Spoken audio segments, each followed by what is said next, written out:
Uh, don't roast me. I don't know what happened there. That was stupid. That was stupid. I thought I was gonna be able to hop over here as easy as I made it sound, but unfortunately that was not the case. So, super sorry about that. Where's my chat box? Restream chat? Okay, here we go. Yeah, that was just that was really stupid.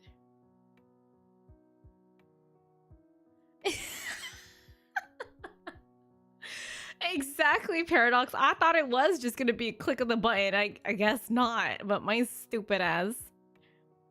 Yeah, that was not the case at all. That was not the case at all. At all. So sorry for the delay. Sorry for making you guys wait, but we are here now and let's continue. I was about to listen to you in the car. Oh, that would have been cool. Especially if you have a Tesla. You can actually watch Twitch streams in the Tesla. Hi, hubby.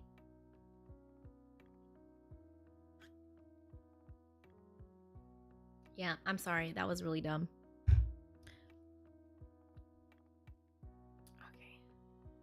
That's okay. I'm watching YouTube shorts. Damn, girl. Look at that footwork. Fuck it up indeed. Oh, is that one song? It's like real bitch, real fuck it up. Yeah, I've just been posting all of my shorts here and there.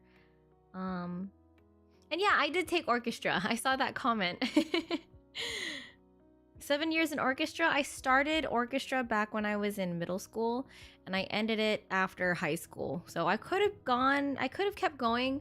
To be honest, I don't consider myself a very good orchestra player. I was a violist, and which is not a violinist, it's a viola. But I enjoyed it. It gave me a good foundation. Gave me a very good foundation in classical music. So, hi, Captain. Hello, hello. Hello, everybody. How you do? Can I record? Is this? Hold on. I don't know if it's connected. Okay, it's connected to my NAS box now. What you mean you went on a date? I went on a date. What did it look like? You see this? You see the title? You see the title, Captain? I went on a date. Hi, Sasuke. Hi, Leo. Hi, Kyon. Hello, my Kyon. Hello. Nice to meet Thank you for the follow. Thank you, guys. If you came from Twitch, hello, hello. It's good to see ya. And try not to sub to me on Twitch. I do love subscriptions and actual subs, if you know what I mean. Here on Kick. Okay. So yeah, it's good to see you guys. So yeah, like I was trying to talk about in the last stream before like OBS just messed everything up. I went on a date and it was fun. I don't know what you mean. What do you mean? What you mean? It was really, really fun. So to clarify, oh, first off, thank you to everybody who was telling me like be safe, you know, like I shared my location with hubby. I shared my location with my girlfriends and they all checked up on me at some point in the night. So it was really, really, really, really kind of them to do that. And I'm happy that I did that. Oops. So yeah, it was super cool. Oh, what's up, Duramax? Hello. Every time I see your name, it always reminds me of when you first came onto my chat and I was like, Duramax, is that like a condom? I'm so stupid. I can't stand myself. Okay, GG chat. I will forever apologize for that. I'm so sorry. I did not mean to like assume that was your username. It's Kick. You know what I mean? Like you meet some crazy ass people on here, so you never know. You never know what their username means, you know? Yes, it is tea spilling time. So I went on a date with a kind gentleman. He's my FaceTime regular. So I've actually had multiple FaceTimes with him, and that just showed me that He was trustworthy. He's a gentleman. We've never had a bad FaceTime with him, and he's also not the popo. So, gonna watch none. I'm a bit. He said, I see. So yeah, so I went on a date with this guy. He proposed possible. Well, I actually think I did, because I've been trying to tell some of my FaceTimers like, hey, like I do offer that. I do offer like dates, and I tried to offer that to some guy a long time ago. I think some point at the end of last year, he was totally playing and just wasted my time. And I'm like, bro, I'm dead ass serious. You can literally go on a date with me. It's okay, as long as you pay for it. So, anyways, I didn't make it a total issue about like how much like to pay me and whatnot. But so we had dinner. We went to a really, really beautiful seafood restaurant in Newport, and you guys, the food was so good. The food was so good. And you know, this little tidbit might kind of like give some, you know, pointers for some guys. So we went to a fancy restaurant, and you don't always have to be fancy in general if you're gonna take a girl out. You want to be my bodyguard? I think I'll be okay. If I do, then I'll reach out. Our Angel wanted to let you know, thanks for streaming on Twitch. Duramax, I totally suspect that like you are our Angel. For some reason, I just get that feeling. Cause like he was just on. Fancy, does Taco Bell count? If you know, if you have it on a fancy plate and a wine glass, sure, then you can call it fancy. I'll eat Taco Bell too. Look, I'm not one of those divas. Nice to meet you. Thank you for the follow. I'm not one of those divas where it's absolutely required to take me to a 5-star restaurant, but I would love it. I would absolutely. Oh my god, I love Baja Blast.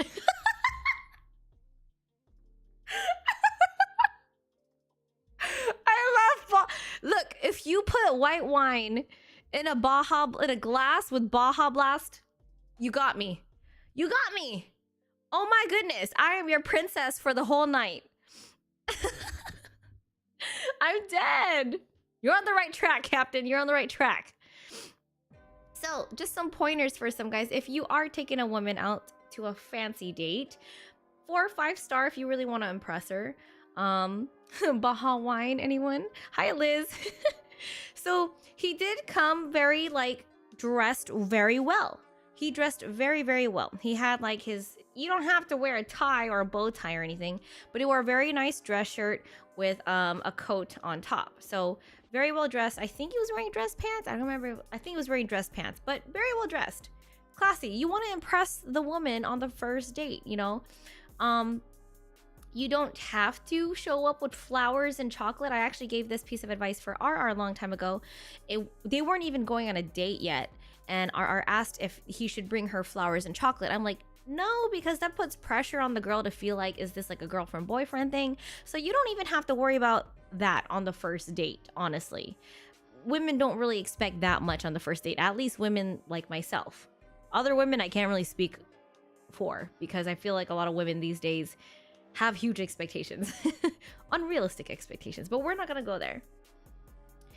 But yeah, so the food was great. I forgot what the I think it was, we ate at Eddie V's, and that's in Newport if you guys also want to check it out. Their seafood is great.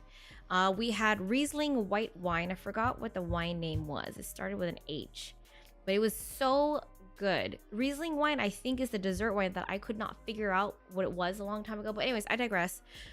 White wine. If you're eating pasta and seafood, white wine. I already learned this a long time ago. My papa makes wine. Red wine for red meats are really, really good. So Riesling paired with the seafood that I got a Chilean sea bass dish that had like chunks of like king crab on top, some herbs, and I forgot what else. I did order scallops as well. The scallops were really good. Super, super, super good. I'm doing great, Duramax. He got this fancy salmon dish. I don't really remember the specifics of it, but it looked really good. Like I said, scallops, and then we got like this, like, I forgot what they're called. They look like those gravy boats, but it was like the au gratin potatoes, and they were really good. I just thought it was super funny that we actually didn't even eat it. I think he ordered it. I'm not gonna put the blame on me, but he ordered it and he didn't want it anymore. So I kind of felt bad.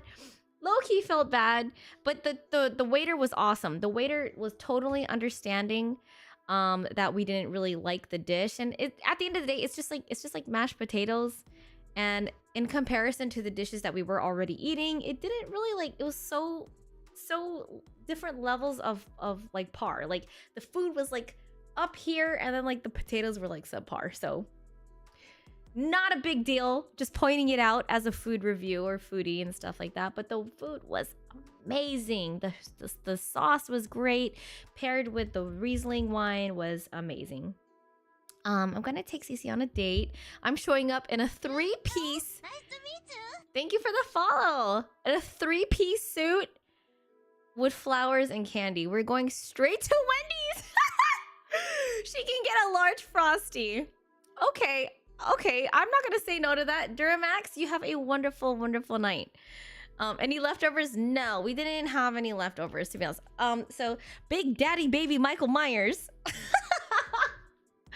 Big Daddy Baby Michael Myers, why is your name so long? Do people actually say your entire name out whenever you pop up on their stream? Because if they do, major props. That's an amazing name. So yeah, anyways, let's see.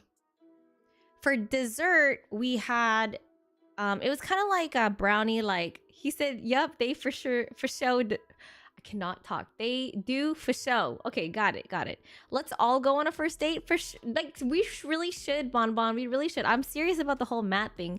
We should make Matt do like a first date type of thing and see how he goes. We should see how he does, and like we should have chat grade him on everything. That actually would be super cute. A Halloween date, Josh, that would be lovely. I would love to do that. So dessert was kind of like an a la mode thing with brownies. I think it was a brownie. I could not really tell. With Bailey's like chocolate syrup on top, the ice cream, and then some fruit. It was like raspberry and strawberry. Super good. Also had like a separate shot of Bailey's, and he ended up paying for the entire dinner, which is nice, which is wonderful. Like, don't get me wrong, I have no problem paying for whatever. But if you insist, if you feel like it's your responsibility as a man, I'm gonna let you be a man. I'm gonna let you pay for what you want to pay for. Unless it's something so ridiculous that I can't accept, you know. Halloween best date idea ever. I know, a Halloween date. I want to take both y'all out, invite y'all to my house and play Mario Kart and Smash Bros. I would love that, Captain. I'm not saying no to that. That sounds super fun. So yeah, the whole time we were talking as if like we technically already quote know each other through FaceTimes and stuff, and I was making sure that he was comfortable as well. You know, guys get nervous too. He told me he was like super nervous when I got out of the lift. So for ladies, make sure the guy is comfortable as well. You know, he's doing everything he can to impress you. He's doing everything he can to like not look stupid already. So he's expending so much energy and concern and worry about the whole situation. So help a guy out, you know, make him feel comfortable. So I did my thing, make him feel comfortable and just talked like a lady, you know, make him feel like he's the man of the night, you know? Yeah, exactly. Don't be a snob. Men love when you're fun, when you're not a diva, when you're not too girly, but you can hold a conversation. So being good company and just flirty and just being just the essence of just femininity and just being a woman, from my experience, not just from this first date, but just being around men in general, they love it. They love it.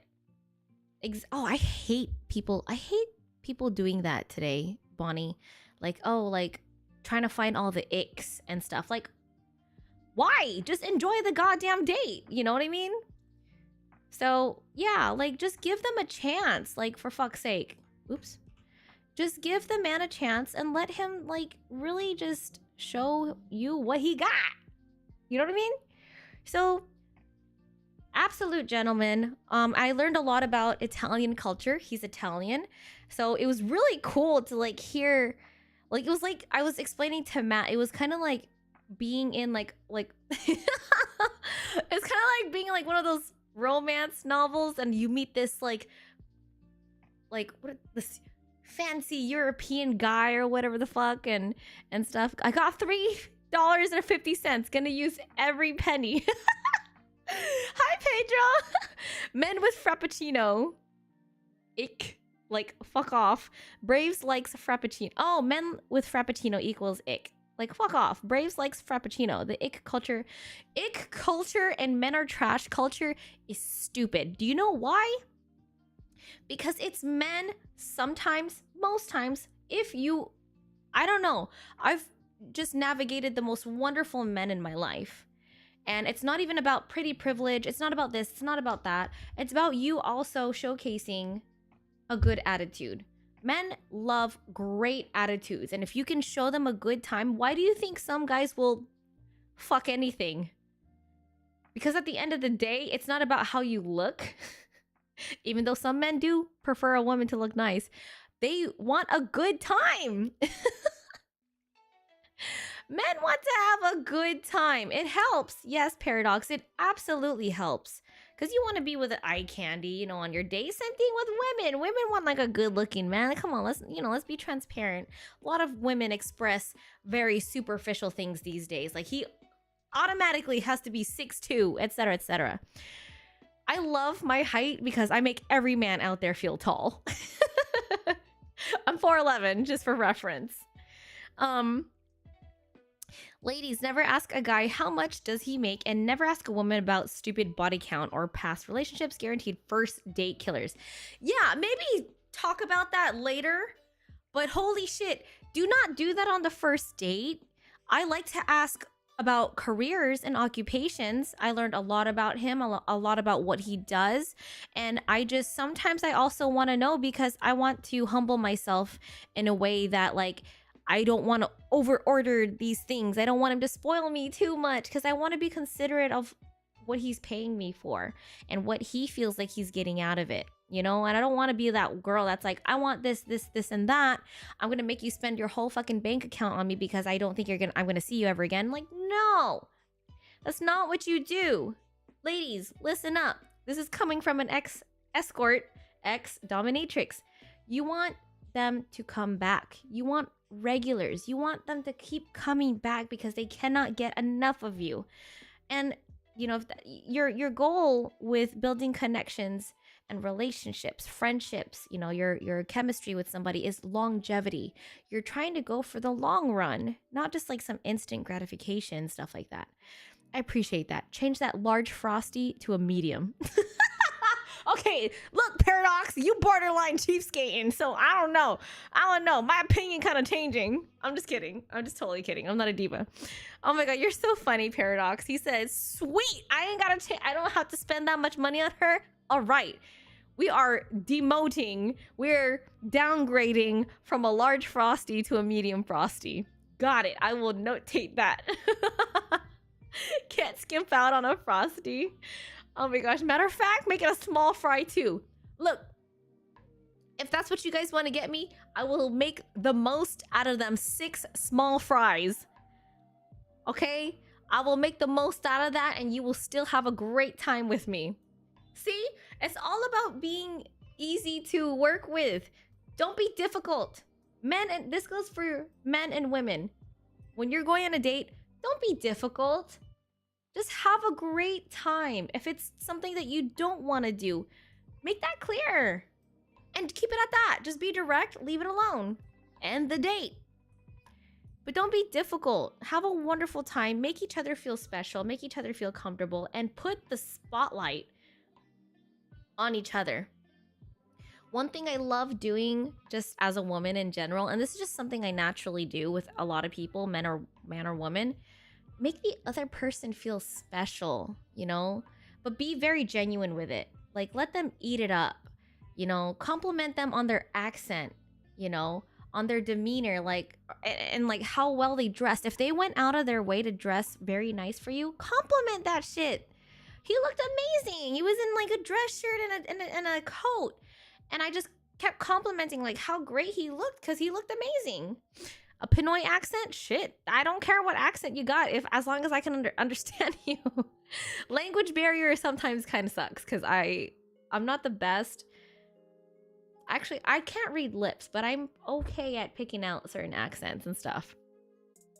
Cece has earned herself an Oreo cookie McFlurry and a 20-piece chicken nugget combo and a large orange soda. Thank you, Swift. I will eat all of that up. If you are, look, I'm looking at it like this. If y'all are literally willing to feed me, I will take it. And it saves us money for you to go spoil me on other things. You know what I mean? You save money on the food part. I do expect something else. I do expect you to buy me something else. I really do. Look, I'm just keeping it transparent. I don't want like a Gucci bag or anything like that. I would like you to stretch out your funds so that you can buy me something else as well. Speaking of, when dinner was over, it was super cute. You know, it's just like flirting, making him feel like a man, making him feel good. And then we went back to the hotel room and it was so sweet, you guys. He got me a cheesecake. Actually, he told me this during dinner and it didn't really even dawn on me that like, I didn't even get him anything. We going back to the large frosty? Paradox, I am praying for you. I am praying for you and your future dates. I can't tell you that you're doing it wrong or right, but I don't know. You have some of an idea. Thank you for the follow. Evan is saving up to take his Tita Cece on a date. Look, if y'all got sons or daughters, simulate a date and just really teach them how they should be treating people. That's great. That's a great exercise for your children. I think I saw like a long time ago on TV, I think it was Tiny. Tiny was teaching her sons how to treat a woman on a date. Thank you, Kijo. Is that how I pronounce your name, Kijo? I have a bunch of stuff going on, so excuse all the clutter and whatnot. I have like a lot of stuff. I have all my figurines. I hope you noticed that. Thank you so much. I really appreciate that because I put time into my setup. Thank you, Captain. So yeah. So what was I saying? I said it correctly? Okay, cool. Thank you. Kind of lost track of what I was saying. Okay. Cheesecake. He bought me a cheesecake. He got me Uncle Tetsuo cheesecake and it was waiting back at the room. And this part was super cute because we just like cuddled and stuff. Don't worry, I've already discussed all of this with Matt. I don't want to get too explicit on this. I've already discussed everything with Matt. I practically did like almost nothing. Almost nothing, I have to say. And I still got paid for the date. Actually, one thing, like I won't only do this with probably people that I absolutely trust. And this is very rare for me because I usually will take payment right there and then because people are not trustworthy. But I didn't make a big deal out of how much he should be compensating me for my time. Because I didn't want that pressure to ruin the time that we have together. Like from my experience with escorting back in the day, when you give like a time limit and stuff, even like it doesn't even have anything to do with escorting. I've had like times where I spend time with a boyfriend and I'm like constantly like looking at the clock and saying like, we only have 4 hours to spend together, you know? And I don't want that pressure. I don't want to impose that type of pressure on our experience together. So I didn't really even tell him like how many hours I was going to stay for and for how much. However, I hope I gave him a great time, which I think I did, because at the end, he gave me an envelope with quite the amount of money. Plus a possible, I think there was a tip in there or something from when I counted. And he even paid for my Uber home. So I paid for the Uber to the restaurant and he paid for my Uber home. And that was such a gentleman thing to do on top of everything that he bought and everything that he paid for. But like I said, it's not just about monetary value. It's not about money itself. It's just these gestures here and there, like opening a door, you know, just being a gentleman, and then like, you know what I mean? Just, it just, I don't even know where I'm going with this. It just sets a really nice tone for the experience, and you make somebody feel special by being a gentleman. Michael. Yeah, okay, sure. Maybe, yeah, we're overdue for a date. Sure. Okay. We need to take care of that. I'll definitely try my best to take care of that with scheduling at some point. Chivalry is not dead. It shouldn't ever be dead. I don't know what type of men girls want these days, but like let me tell you guys, like before the date that I had on Monday with the Italian guy, the day before that, remember I said I went to an exotic car event? These were two different dynamics of men here. Let me tell you. One of them is in his 40s, early 40s. One of them is in his late 20s. And let me tell you, there is a massive difference in that age. And age is but a number at the end of the day. However, it's about the demeanors and the attitude. One of them is a fuck boy. The other one was a gentleman. And let me tell you, like I said, I'm not speaking for every woman out there. But for me, the gentleman will always win. Always. I don't care how much money the fuck boy has. I just don't care. It does nothing for me. Egos do nothing for me. Being a gentleman is just, it makes me melt because the door opening, the small gestures like holding your hand out when I step out of a car, etc., like it's so nice. They're small gestures of intimacy. And when you do stuff like that, just FYI, dinner is also counted as foreplay in case you are trying to go there with a woman. So if dinner, the small gestures, this chivalry, I'm telling y'all, if you want to have a good time with a woman, really learn about foreplay. Foreplay is everything, and it has nothing to do with just being in her pants and stuff like that. It doesn't have anything to do with actual physicality. It's like the buildup of intimacy is what foreplay is. And to master it is quite an art, but it's so worth it. The gentleman is always a step on half. Wait. The gentleman is always be step on half of the time. Devin, what are you typing, man? What were you trying to say? I'm trying my best to read your comment, but I just couldn't read it. I'm sorry. And be yourself. Like, be a gentleman. I mean, if you're a complete slob in real life, maybe tone that down a little bit.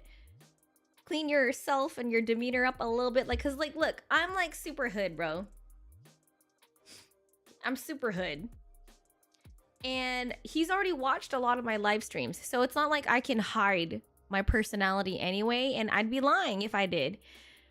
So I kept a nice balance of being this classy, flirty woman, and at the same time, like my usual goofy self. Hood is good. I hope so, Bon Bon, and I'm glad that you guys like that. He likes to be stepped on, I think. Who, the gentleman?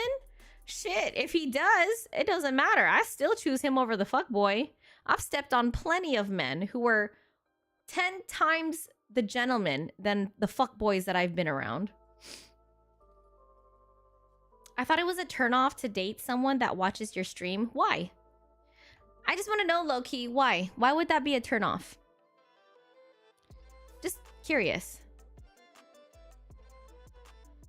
He watches my streams he's been a very long time follower of mine.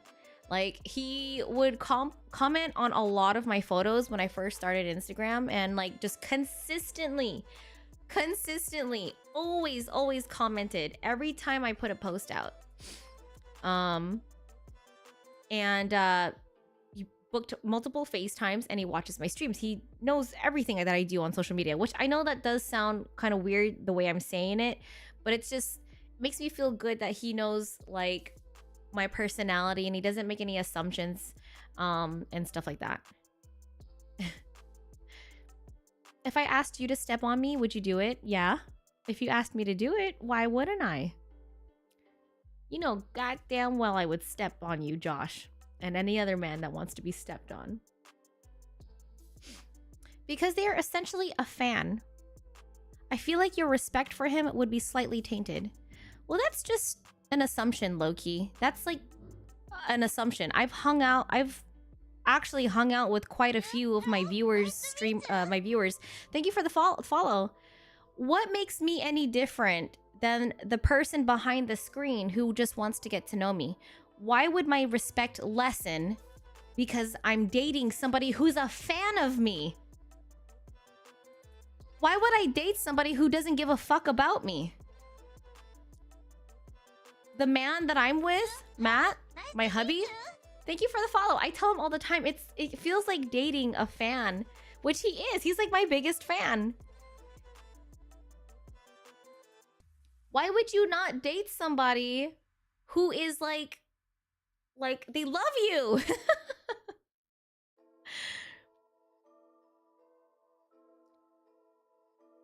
Loki, if you were in my situation, why would you not...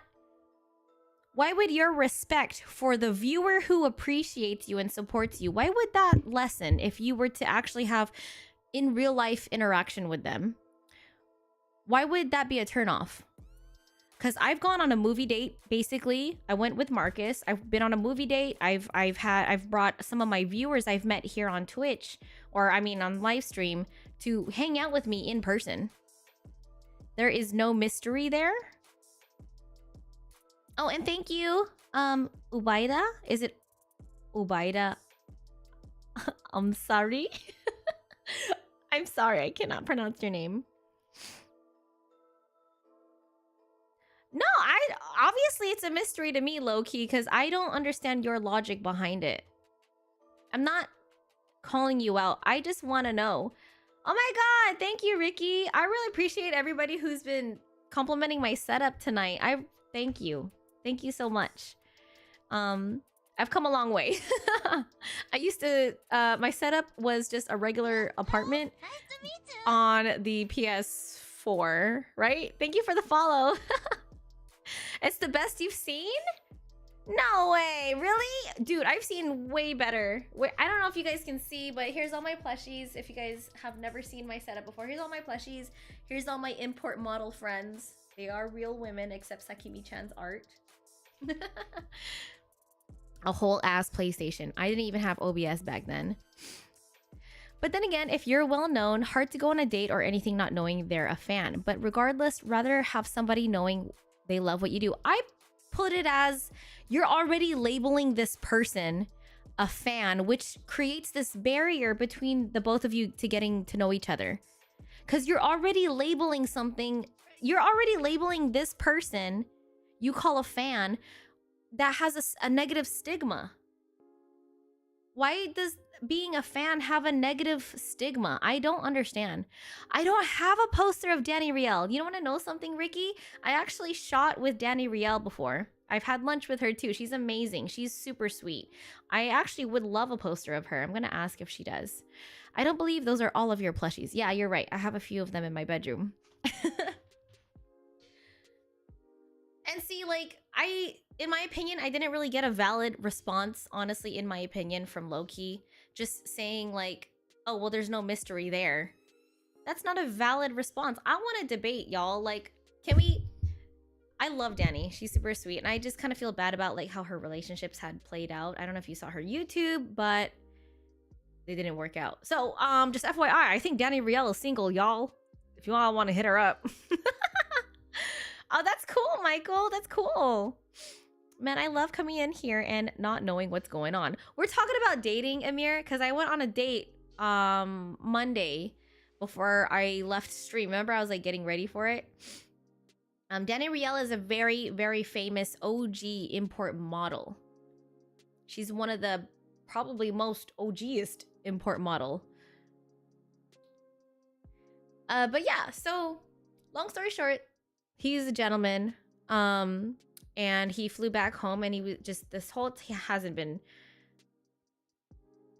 like repeatedly messaged me or anything like that. He knows when to like back off and like, you know, just go about his business. That's a true gentleman. True gentleman. Doesn't emphasize on the date too much and like has time for us both to just chill out after the date, and like that's cool. Nice to meet you. Thank you for the follow. Thank you, thank you. So yeah, so going off of my experience, I had a wonderful date. And don't ever be afraid of giving a fan a chance to take you out on that date. I've been trying to like tell people this is something that I offer because I don't see my supporters as like, oh, a fan. Like I don't lose respect for that. You know, when you're dating somebody, the first impressions make a difference. That's a given. For instance, would you want them to see you in your PJs before seeing you in that black little dress? They already have, low key.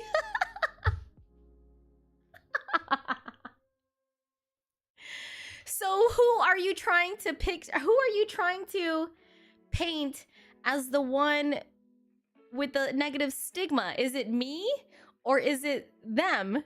Because earlier you said that dating the fan, I should have lost respect for the fan, but now you're saying that me being in my PJs is now giving a bad impression for whomever I'm gonna date. Everybody has seen me without makeup. I have no makeup right now. Everybody has seen me at my worst, at my lowest here on live stream. The guy that I went on a date with has seen that. He's had FaceTimes with me where I'm like, have no makeup on. I'm not even dressed up. It's not, you would never show up in PJs on the date. But let me tell you from experience, I've gotten a shit ton of respect from a lot of my suitors by showing them that like I'm real, I'm authentic. You give up because my responses are valid, Loki.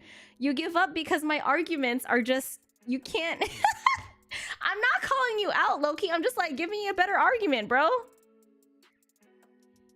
I'm just saying that your argument is just something that I can debate with. Cece, if you come on our date with PJs, shit, I don't care. There you go. Valid. Valid. I always make wonderful impressions, and I did wear a bomb-ass little black dress, backless back dress on the date. Bitch, and it doesn't matter what I'm wearing, I'm still bad. I will still have a million men that will take me out on a date. If I saw this man in PJs and he came, honestly, it would impress me even more if I saw you in PJs and then I see you on our date cleaned the fuck up because I know what you have range. I don't need to see you in a goddamn suit every fucking day or every time I have an interaction with you. I want to see you dressed down. I want to see you grunge and stuff like that. I want to see you what you look like at your lowest. And then I want to see you dress up. I want to see you cleaned up. My argument is valid as fuck. I'll come up with some better points. Okay, so far you're not doing so hot, low-key. So far I haven't heard anything that honestly just made sense. I'm just saying. How do you guys feel about what he said in the last thing about first impressions and the comment about the fan? Look, I'm not against what anybody thinks. I just think that there's some logic that this doesn't make sense. Make it make sense. Make it make sense. From what I've heard of streamers who told me they won't date fans, eye roll, completely eye roll. It's less to do with them not respecting the fans and more with the fans holding them on a pedestal, treating them more like celebs than people. There's a balance. There should be a balance. And that, in my opinion, it doesn't make me lose any more respect for you. It's a matter of like what you do on that date that will give me a great experience. I think people put too much emphasis on like what Bonbon was saying, the ick. What is so icky about somebody being a fan of me? I've had guys that are very obsessive over me, and while I do agree with that desperation is quite a turnoff, but at the end of the day, why would you want some fuckboy that doesn't give two shits about you and like versus this suave gentleman who is so good to you? I don't know, man. Like, make it make sense. Make it fucking make sense. And I think it's because a lot of people are putting also this emphasis on this new thing that everybody's talking about. It's called parasocial relationships. Hello, newsflash. These are real people. You can have real connections, real chemistry with your viewers. Why the fuck not? These are people you are like benefiting from. Here's a better one. So you don't receive stalker vibes being on a date with a fan. For instance, you can't be like, so what did you do today? You have been watching me all day. Low-key, you know what that fucking sounds like? That sounds like a 17-year-old streamer with entitled vibes who doesn't fucking understand that there are people who are curious about what you do about your day. No, you can't just label people stalker immediately. You're the one that put yourself out there on the fucking broadcast for the public eye. I'm the one that even prompted the date. I'm the one that put that out there. I'm here telling people, hey, take me out on a date. How nice would it be to take your favorite crush out on a date? What is stalker about that? I think people miss the point, as in, you know, providing an experience. People don't really think about the actual experience. People just want to label each other. Oh, you're a creeper. Oh, you're a stalker. I would never do that. Okay, bitch. All right. Well, one of us got paid $1,100 for not doing anything, but all right. Okay. My ride was paid for. I got cheesecake. What? Okay. There was nothing negative about the date, so. And you know what? If it goes too far, then that's also partly your responsibility for identifying red flags. The reason why people try to make other people seem like they're a creeper or a stalker is because they don't know how to screen and they don't know how to vet. I'm an ex-escort. I'm an ex-dominatrix. I can't just let anybody and everybody come into my hotel. I would have a very, very long screening process. And I just, through experience, I know how to read people. It's your responsibility. It's your responsibility, guys, to identify red flags and then stop it where it needs to be stopped. You know what I mean? Because you don't want to enable somebody. You don't want to enable somebody to have access to you in a way that's either unhealthy or dangerous, you know? That's also your responsibility. Like, if you're just going willy-nilly with a stranger without having taken any sort of precaution, that's totally your fault. You're just an idiot. You're either super naive or you're just super stupid. So as long as you take the right precautions, like what is the difference between going on a date with somebody you met online and somebody you hung out with somebody you met online, like a buddy, they became a friend, versus somebody you're going on a date with? I think people put a little bit too much emphasis on maybe the sexual potential involved with dating and stuff like that. Me too, Loki. I'm not hating at all either. I love to debate. I truly do. I just think that there are some things in our society that I don't like. I don't like the men are trash culture. I don't like when people treat their fans like trash. These are people that support you. They are real individuals behind a screen, behind their fucking phone. I have real, genuine interactions with people who I've met just plainly online. I love my community because I have, like, how nice does, like, what a time to be alive as a decent looking girl, and I have men fawning over me that want to take me out on a date. Come on, like, the validity in that is like, you want to take me on a date? Like, okay, what? I'm gonna get fed? You gonna pay me on top of being fed? And you're gonna pay for my rides. That's amazing. That is just, it's too good to be true. Because it is true. It's real. I just did it. I'm sorry. I'm very passionate. I'm very passionate about my community. I'm very passionate about the people in my life. Like, look with Bon Bon, Braves, and Eben, her baby. These are real people that I've met. I've brought them over to my house, my home. And I've developed real relationships with these people. They call me Tita Cece. That's an honor, dude. They let me hold their baby. If anything, like, I need to earn your guys' respect, just like with anybody trying to earn my respect. I learned this a long time ago in my household. Like, my siblings, you know, in an Asian family household, especially Filipinos, they're like, "Oh, you're talking back to us. You know, you should respect me because I'm older." No, bitch. No. We have to earn each other's respect, you know? It's about earning each other's respect. Just because I'm a streamer or a content creator, because I've got boobs or some shit, which are bought, by the way. They're not even real boobs. Not only do you have to earn my respect, I gotta earn your guys' respect. You know what I mean? I can't just be here on this screen demanding money, demanding you take me on a date. No, I gotta earn that. You know? Just make sure you're doing a great job of screening. As long as you're doing that, you are golden. And I do. I do my best too, Loki.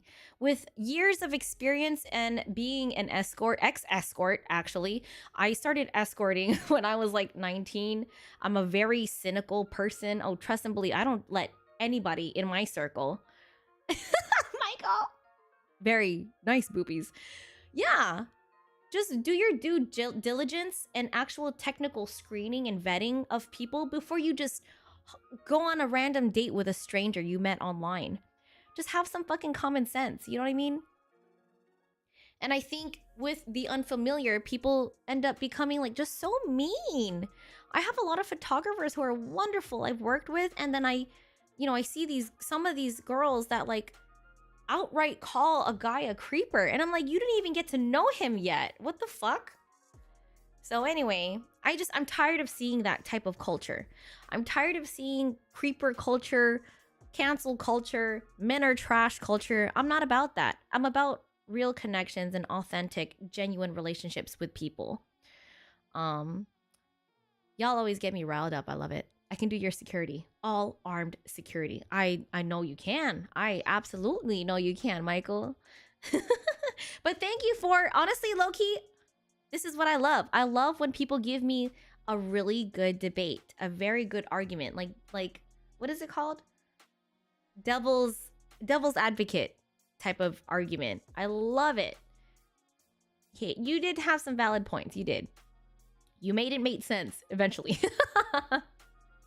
CC, I have a 3-week-old baby. Sign her forehead. Oh, if you want me to, I'll do that. Sure. I will do that. I would love for someone to wine and dine me. Yeah, right. Bonbon. Oh my god. Just imagine, bro. Braves in a suit. Imagine yo man in a suit. Nice dress shirt. Suit jacket is open. Shirt's not open. The suit jacket's open. And he's just like, you know, in a seat just like this. And you're having dinner. Man. I don't give a fuck. A man in a suit, that is so fine. And he's treating you? Yes. When Matt and I went out for Valentine's Day, I think it was like last year, he looked so nice. He was dressed so fucking nice. And there's like days like I'll look at Matt and he's just like so handsome and he doesn't even know it. He has no idea. I play devil's advocate daily. You have to. You do. You do. Man, the shit that people be telling you, it's like, wait, hold up. You did not just tell me that. No, something's not right about that. You gotta like, good job, Loki. I like that. Defend yourself, for real. Because people don't know how to talk these days. I'm a big dude. Suits look weird on me. You can just wear a dress shirt, Captain. You can wear a dress shirt. There's like dress sweaters for men. There's lots of ways that you can dress up without having to wear a suit. And you would still look amazing.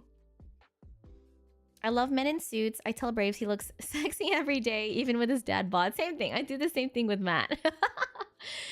And let me remind you, the date that I went, I've been on dates with like older men plenty of times. I'm not new to being around an older man. Like, I know some women find that creepy, but I'm just like, let me tell you, older men just have it. They just get it. Most of them.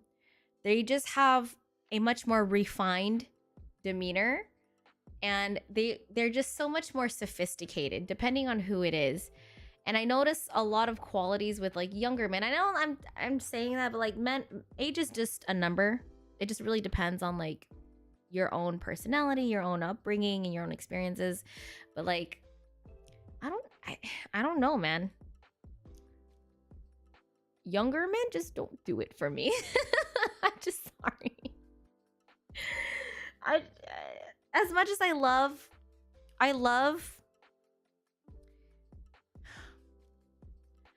the really cute puppy kind of like follow me around type of boy, younger man, whatever. But there's something about just a sophisticated older man, because he knows how to he knows how he's going to touch you. He knows how to like take care of you. He knows how to make sure that you're not, he knows how to like protect you in a way. I don't know how to explain it, but that comes from like my fucking, I wouldn't say I have daddy issues per se, but I didn't really have too many male figures in my life. But there's something about being with like an older man, or just a mature man, I would say, like attitude, regarding the attitude being mature, that feels so good and like makes me feel like a princess. But then I also need a guy who knows how to like let me take the lead too. One thing that he pointed out during the date was like, he said I was assertive. He told me that I was an assertive woman, and I'm like, really? And I know I am, but like on the date, I'm in like feminine mode. I'm in lady mode. So it didn't really like click, and I'm like, huh. Yeah, you're right. You're right. I can be assertive. I know what I want. I know what I like. There's some times where I don't feel assertive, Amir. And it's when I'm being treated like a princess. So I think that's why I wasn't so aware, like when he said that, is because I was like being treated like a princess. Like, Matt lets me take the lead, absolutely. But there are days where he is a lot more assertive than I am. And I'm just like sitting in the seat all like good girl and like, okay, whatever you say. Like, even in princess mode, I'm assertive. Oh, man. There's a difference between assertive and aggressive. So I'll tone down the assertiveness if it doesn't make you feel like a man. Sure. Maybe not in the bedroom. Sometimes in the bedroom, I want what I want. So I'm just saying. I'm just going to put that out there. Eben has great taste. Hi, Kuya J. So yeah, I think I can see that. Thank you, Loki. I'll just take that as a compliment. Am I gonna play Animal Party? What's that? Is that a new game? Who's ready? Okay, now that I've wrapped up my weekend, which let me reiterate, it was a wonderful weekend. Ended on a great note. Tomorrow I have a business expo to go to. The next day I have a cannabis event to work in San Diego. I booked a train for the first time. Well, actually, I rode a train 2012, 2013 or something like that. And it's gonna be my first time riding a train in a while. So I'm excited. And then the next day after that, on Saturday, I have Hot Pit. It's gonna be another chaotic week. I didn't book first class because it's a train, but I booked business class. I was like, you know what? I worked hard, got my money, made a milestone in my savings, and I'm gonna book business class. Ow, my butt hurt. Ow, my hip. That's why Cece has same color underwear, because she's a little cray-cray. A little bit. Yeah, I'm taking Amtrak. Yes. I'm excited. I know there's like Metrolink, but I was looking and I was hoping that I was gonna find some direct train routes, and there are. So I'm excited. What's the difference between first class and business? I think first class is more for like aviation, like planes, and then business class is for trains. So business class, you get, it's like the same thing. It's essentially, I'm sorry. I didn't know how long I had my leg up for. I got business class, and it basically said that the drinks are complimentary, non-alcoholic. What else? And I forgot what I was gonna say. More leg room. Priority. Yeah, I probably should have done those squats. Priority boarding, I think it said also. Not that I care about because I'm always late anyway. Yeah, okay. Yeah, there you go. Complimentary food and drink.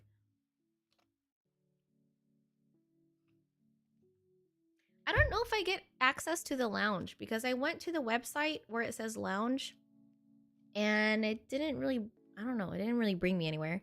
My first time taking the Amtrak to SD, they put me in business class. I felt special. Yeah, I think if you pick this option, there's like an option to like put you for like you have to see if you're eligible for it. I love that emote, Swift Kid. What's it called? Yeah, so I think you can, there's this option where you can see if you're eligible for it and they upgrade your train seat. Yeah. The SD train is so nice. We took it to Comic-Con. Oh, really? So I'm so happy I found out about the trains because I needed some sort of way to travel to SD without, you know, destroying my wallet for the Lyft or Uber. And I was doing some calculations and I'm still spending some money on a Lyft or Uber because I have to get to the cannabis venue. But I think I'm still saving quite a bit of money. If I had taken an actual Lyft or an Uber all the way to San Diego, I think I would have probably paid anywhere from $200 to $300. So maybe not. I told you about them at Spocom. The trains, yeah. So, Yeah, hello. Nice to meet you. thank you for the follow. It was you and our friend who stayed with us at the hotel for Spocom that told me about the trains. The girl that was with us, me, John, and RR, she actually took a train from LA to SD is how she got down there. So I was like, wait, they have train routes like going to SD? Because I have to work cannabis gigs in SD. And it just, light bulb, really pays to be resourceful. LA to SD is 3 hours. I won't be going to LA. I'm taking a different train station, which I will not be telling you guys, so I don't dox myself. But I'm not taking the LA one. It looks comfy. It's literally no different than a plane, basically. So I would love to take a train everywhere else, and they have like rewards too. So I was like, what?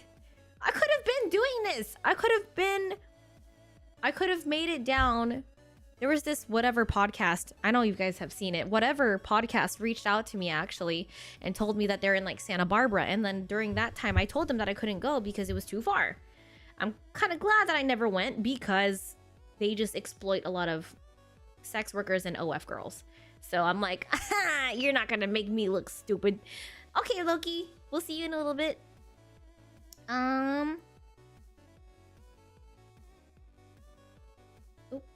Okay, oops, I forgot to respond to him. By the way, random, off topic. Let me stop recording this. Off topic, but have you guys pre-ordered or updated your phone? Have you guys pre-ordered the new iPhone 15 and or upgraded your phones to iOS 17? I don't mind that podcast, to be honest, Aaron. They point out some pretty realistic topics. I just think it's what they do is a little exploitative, which is not just them. It's a bunch of podcasts that love to exploit sex workers for content and just kind of, you know, edit it in a way to paint them as a really stupid person. Hi, Hero. Okay, well, I'm talking about for the people who do have iPhone. We're not going to have this Apple battle or whatever. If you have Apple, do you plan on getting the iPhone 15? And have you or are you going to not upgrade to iOS 17? Hi, Gadon. Hello, hello. No, but I will have to deal with them at work.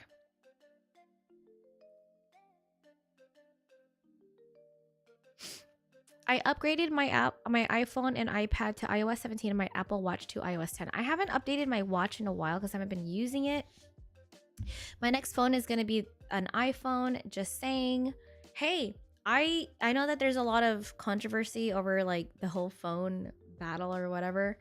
I always recommend updating because just like with video games, you like they're bug fixes. There's bug fixes, and it probably runs faster. There's lots of benefits to upgrading and updating. So like, just like with a video game, why would you not update your video game? Like, no. Why would you update your video games but you don't update your phones?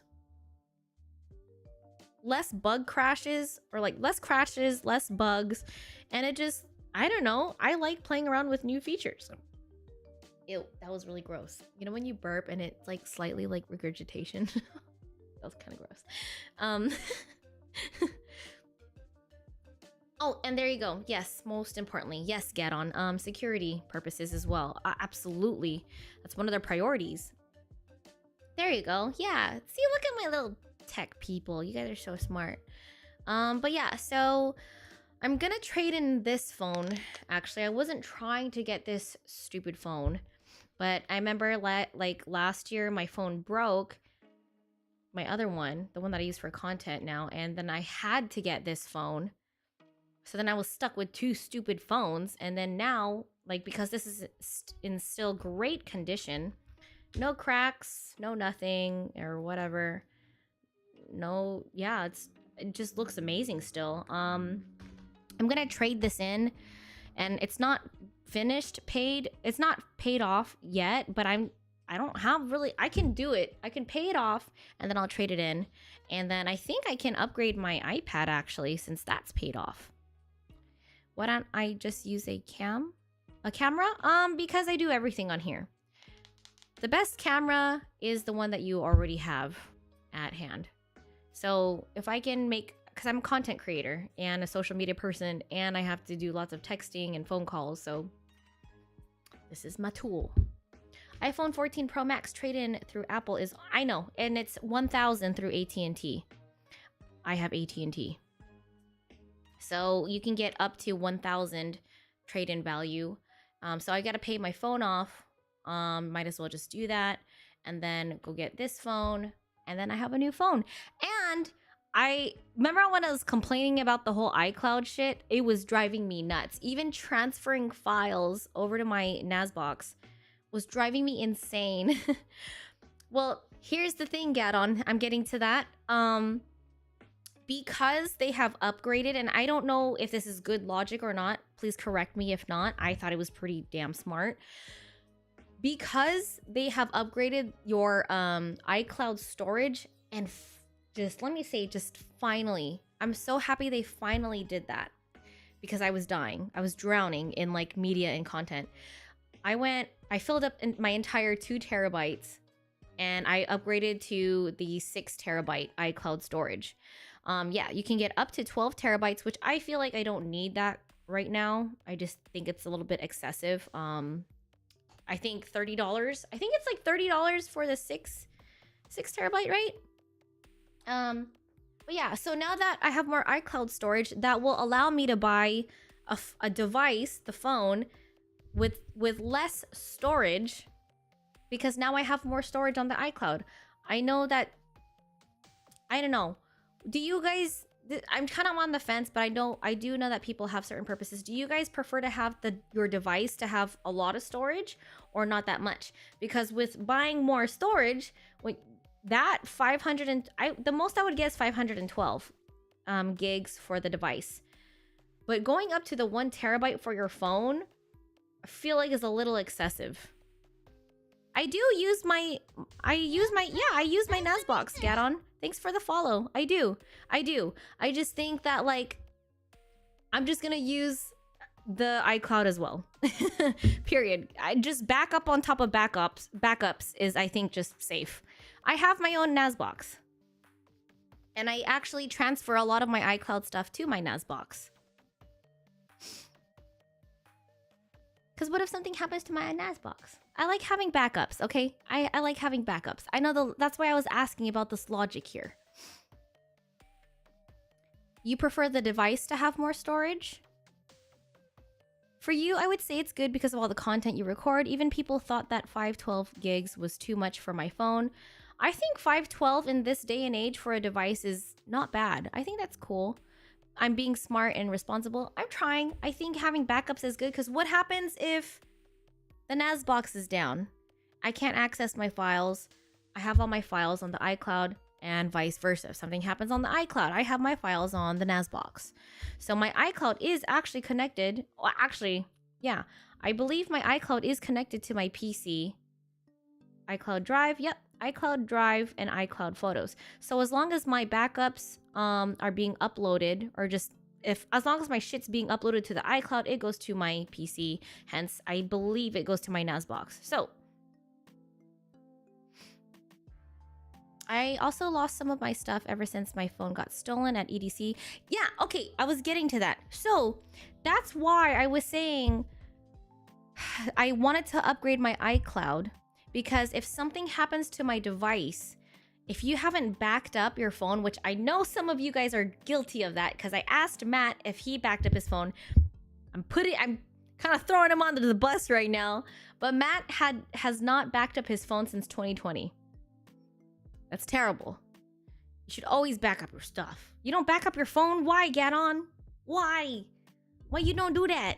You have to back up your stuff.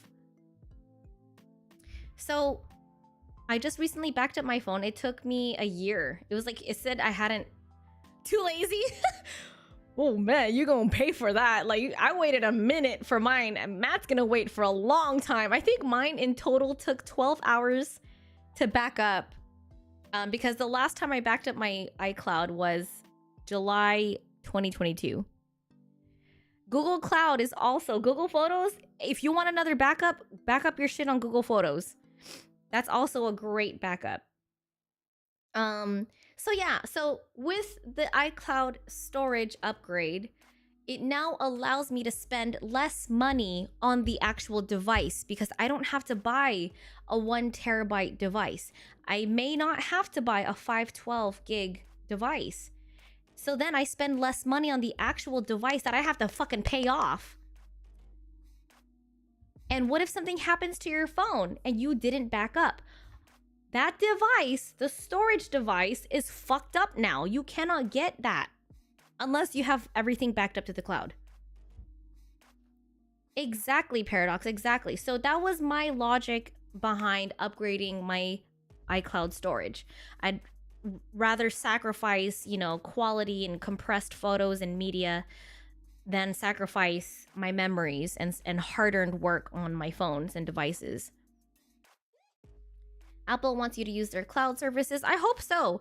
I hope, like, we're moving into this era of cloud-based devices. Like, the G Cloud, Steam Deck, I think, some other handheld gaming devices that are like dedicated to a cloud.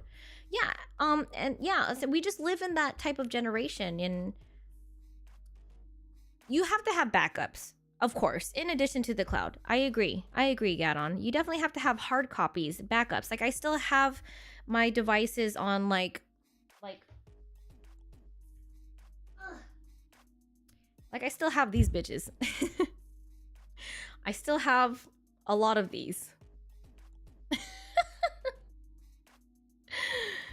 And if you are somebody in media, if you do a lot of media, if you do a lot of content, or if you just have a lot of memories and stuff, get a NAS box. I just learned about this last year when my friend Christian upgraded my PC, my NAS box, and it's been a lifesaver. Like, having to like constantly offload data just to like make room on your computer, it makes such a difference. I have not heard of Coffin. I haven't heard of Coffin or Amazon Luna. I haven't heard of either of those. Did you end up using a software to organize your pics and videos? On my NAS box? I don't use any softwares, actually. I'm gonna do my best on my next phone to... I did really good on sorting out photos a long time ago, photos and media. I just kind of like let it go. But I'm gonna do a much better job organizing this time. Let's see. Oh, wow. Hold on one second.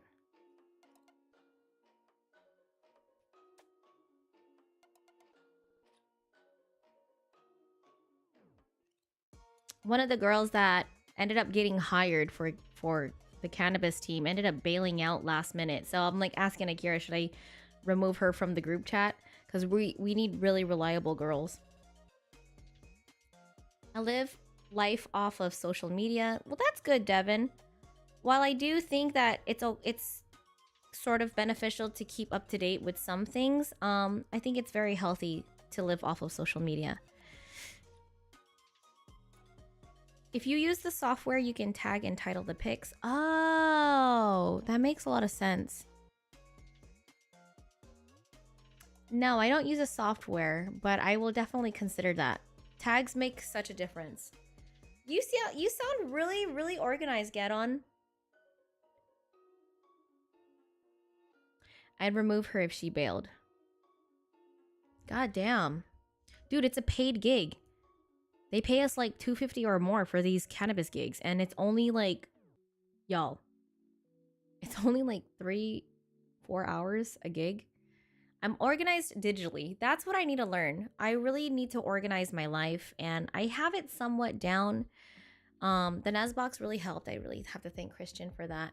And yeah, that's why I enjoyed my nature adventures in the past. I'm really into it. What I love about, like, when I have streams, I love that you can choose a specific... I know this is kind of like basic for lots of computer nerds, but I love that you can take like a recording or a certain file. You know, when you like save to a specific folder or a drive on your computer, I love that.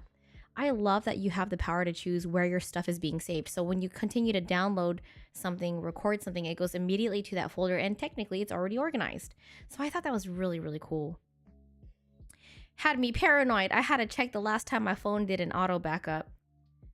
Yeah, it's just, that's kind of why I really love the Apple ecosystem, and I use it for productivity. And I don't, you know, I know that a lot of people clown Apple, but like, they streamline everything so that you can just go from one thing to another. I can copy something on this phone and then paste it on my iPad. I love that, like, if I'm on the iPad and I get a code that's sent to my iPhone, I can just select the code on my iPad and then all your... I know that maybe if we get hacked on Apple someday, we're all fucking fucked.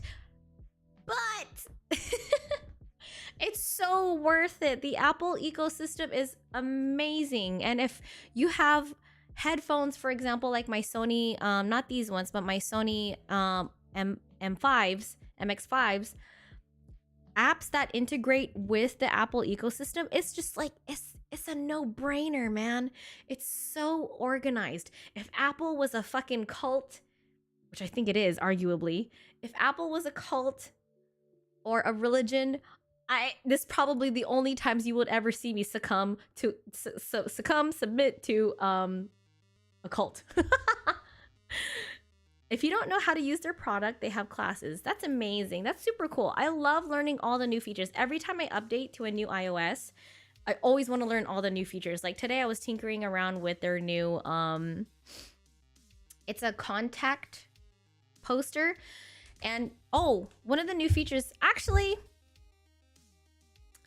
give me a second. We should just watch it. Yeah, let me pull up YouTube. Let's pull up YouTube and watch this together. I'd have to quit if they become a cult. Shit. That's probably the only time you will ever see me join a cult. And you guys know I hate bandwagon stuff, but like I love Apple so much. Let's start out with iOS 17 features, and then we're gonna move on to like what's so new about the iPhone 15. 1 second, guys. Let me try to pull it up.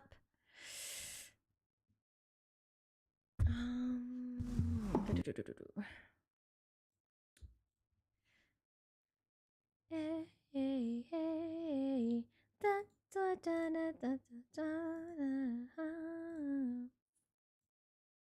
Okay, here we are. Let's watch this. Apple said not today. I know, right, Kuya J?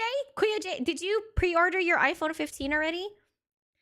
That's one thing I'm really excited about. I have so many USB-C cables, and I'm so psyched to know that like the next Apple iPhone is gonna have USB-C port. All right, let's watch this.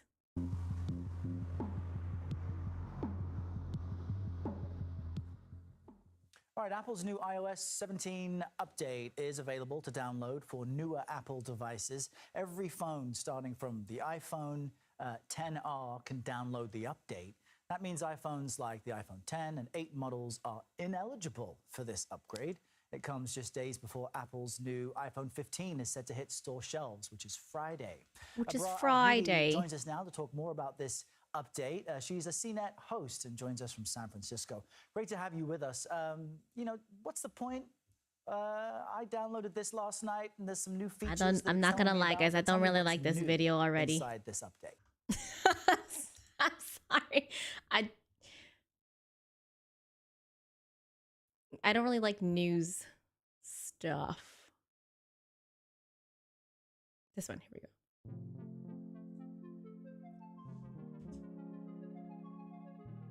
All right, let's see the new features of iOS 17. All right, another year, another version of iOS. Oh, I love this guy. Okay, cool. Good. It seems like usually these updates get smaller and smaller and less crazy, but it feels like this year, for whatever reason, Apple has packed a ton of stuff into iOS 17. This is going to be launching in September when the new iPhone comes out on everybody's iPhone, but it's in beta now and I've been using it. And there's a lot of stuff here. I'm going to try to pack it into a top 5, but it was kind of hard. I've been using this iOS 17 This guy has beta amazing for a few video weeks game, now. video The games. public beta is out, so reviews. if you want to try it before the new iPhone even comes out, you can do that. But let's Did you have take a good look at shower, the low-key? 5 most impressive new things that are coming to the iPhone. But as we go through this, I don't do even want you use to no keep goddamn something in the back stickers, of your head. Paradox. Just keep this in mind. A lot of times in the past, those features that we'd get were really, really big because they were new Oh, wow. capabilities. Most, if not all, of And then, what do you know? Speak of the devil, somebody pops up with the username iPhone user. these features I love this guy so depend much. on He's great. having another iPhone in the mix. Whether your friend has an iPhone or your family has an iPhone, you need 2 iPhones for a lot of this stuff to work. Just something to keep in the back of your head. All right, so number 5, AirDrop. AirDrop is one of those things, it's one of those features that when it works, it feels like it's one of the best things ever, but Can I just point out that I like that he doesn't have any annoying music in his video? You just hear him talking. sometimes it's glitchy and it doesn't work and it seems terrible. So I hope some stability improvements are It's also in in the beta works here. mode? But Well, this basically, is an Apple old expanding video. AirDrop I to don't be think more the one I capable have is and beta easier to mode. use. The big Josh, one I think it's is the that if you actual meet iOS another 17. person who also has an iPhone, you can walk up to them and bump your phones together. You literally hold your phones up next to each other at an inch or 2 apart, and it'll play this sweet animation as the phones talk to each other and transfer a Oh, that's contact poster with cool. your name and contact info. Okay, so you see this?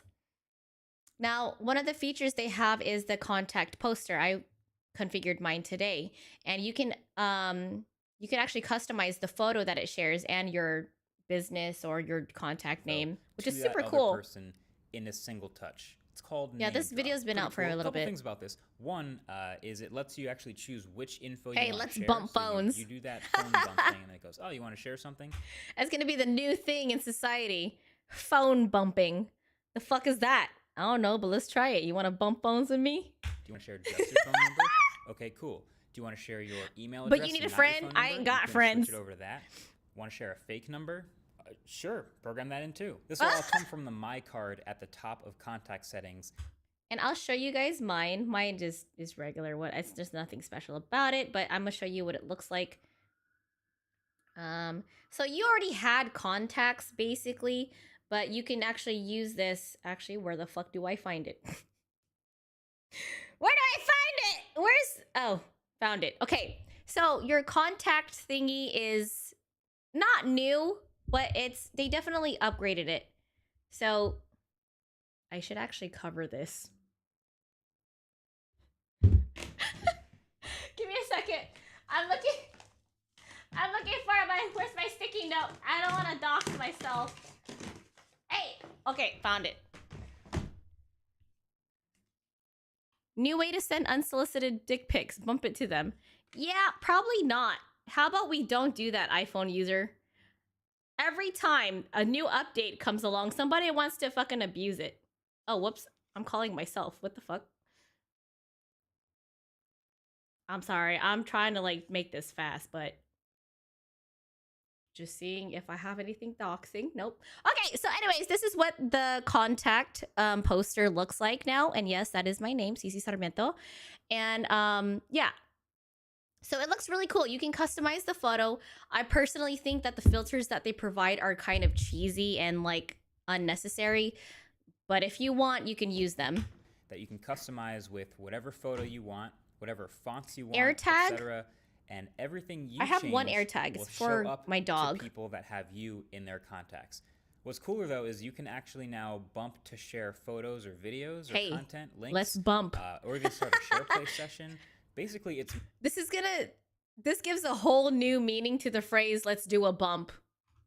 I'm just saying. making it easier to find a certain iPhone on AirPlay by getting it roughly within NFC distance of another iPhone, and then you can share stuff. And if I'm wrong, correct me if I'm wrong, but didn't Samsung already make this happen? I believe Samsung already utilized the whole NFC chip feature. Another cool thing, typically AirDrop is a Wi-Fi direct connection between two iPhones, but if you leave Yeah, each Kuya other- J, we're not watching a whole ass 2-hour review, but if anybody wants to watch that, there you go. if you walk away down the street and you want to continue this file transfer that hasn't finished yet, it will resume over cellular. So it'll start uploading to cellular and their phone will download and you can just walk away. Phone bump, AirDrop fist bump. should Oh, I finish. thought don't know it if you was a remember an different app kind a of while bump. back Never mind. called Bump. This was in like 2009. It was literally just an app to bump phones together to share contact information. Google ended up buying them, but I do have a feeling that if they still existed now, this would be a sort of a Sherlock situation. But now you tell me, low-key, I'm getting on a train this Friday. Oh God. Just another example. Oh of well, the that's fine. I'll Morefish let you guys to know Apple what nudes Shark. I found. If y'all want If them, that I'll reference send them doesn't to make you. any sense, I'll leave Yeah, a I video don't know. link below I don't to the care. video that I did comparing Apple to sharks. It makes sense when you watch the video. Okay, I here we go. promise. I So don't anyway, know number what this 4 next one is is. a feature called personal voice. So this one's an accessibility setting. It's not even something that they talked about on Oh, stage. accessibility. This is something that is not meant for most people to use, but it's pretty cool anyway. So in settings, then accessibility, you scroll down to the speech section that's new here, and there's something called personal voice. And you'll see a button that says create a personal voice. Basically what's gonna happen is your phone's gonna ask you to take it to a quiet place. And then it's going to display a number of phrases on the screen, and it'll ask you to say those phrases into the microphone. It's 150 phrases. Oh, They're pretty 2004 random. first It'll be with like, NFC chip. Sally sold seashells in 1979. And the president of Morocco is very tall. And you just go through the list and you say a bunch of these phrases, and when it's done, it compiles all of your voice and will stitch together a new synthesized voice that can say whatever you want to make it say. It does all of this locally on device, so it has no servers involved. It doesn't send your voice recordings everywhere. It does all of the compilation overnight. And at the end of this, you basically get a new voice on your phone. You can go to accessibility settings and then enable live speech so that on the triple tap of a power button, it brings up a text block. And you can type whatever you want.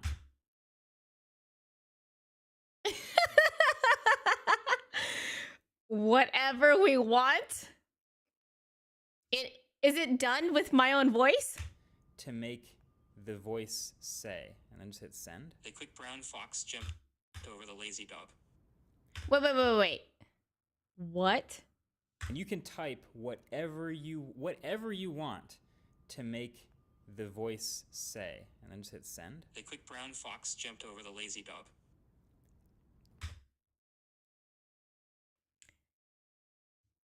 I can think of a few ways people are going to abuse this. Oh no.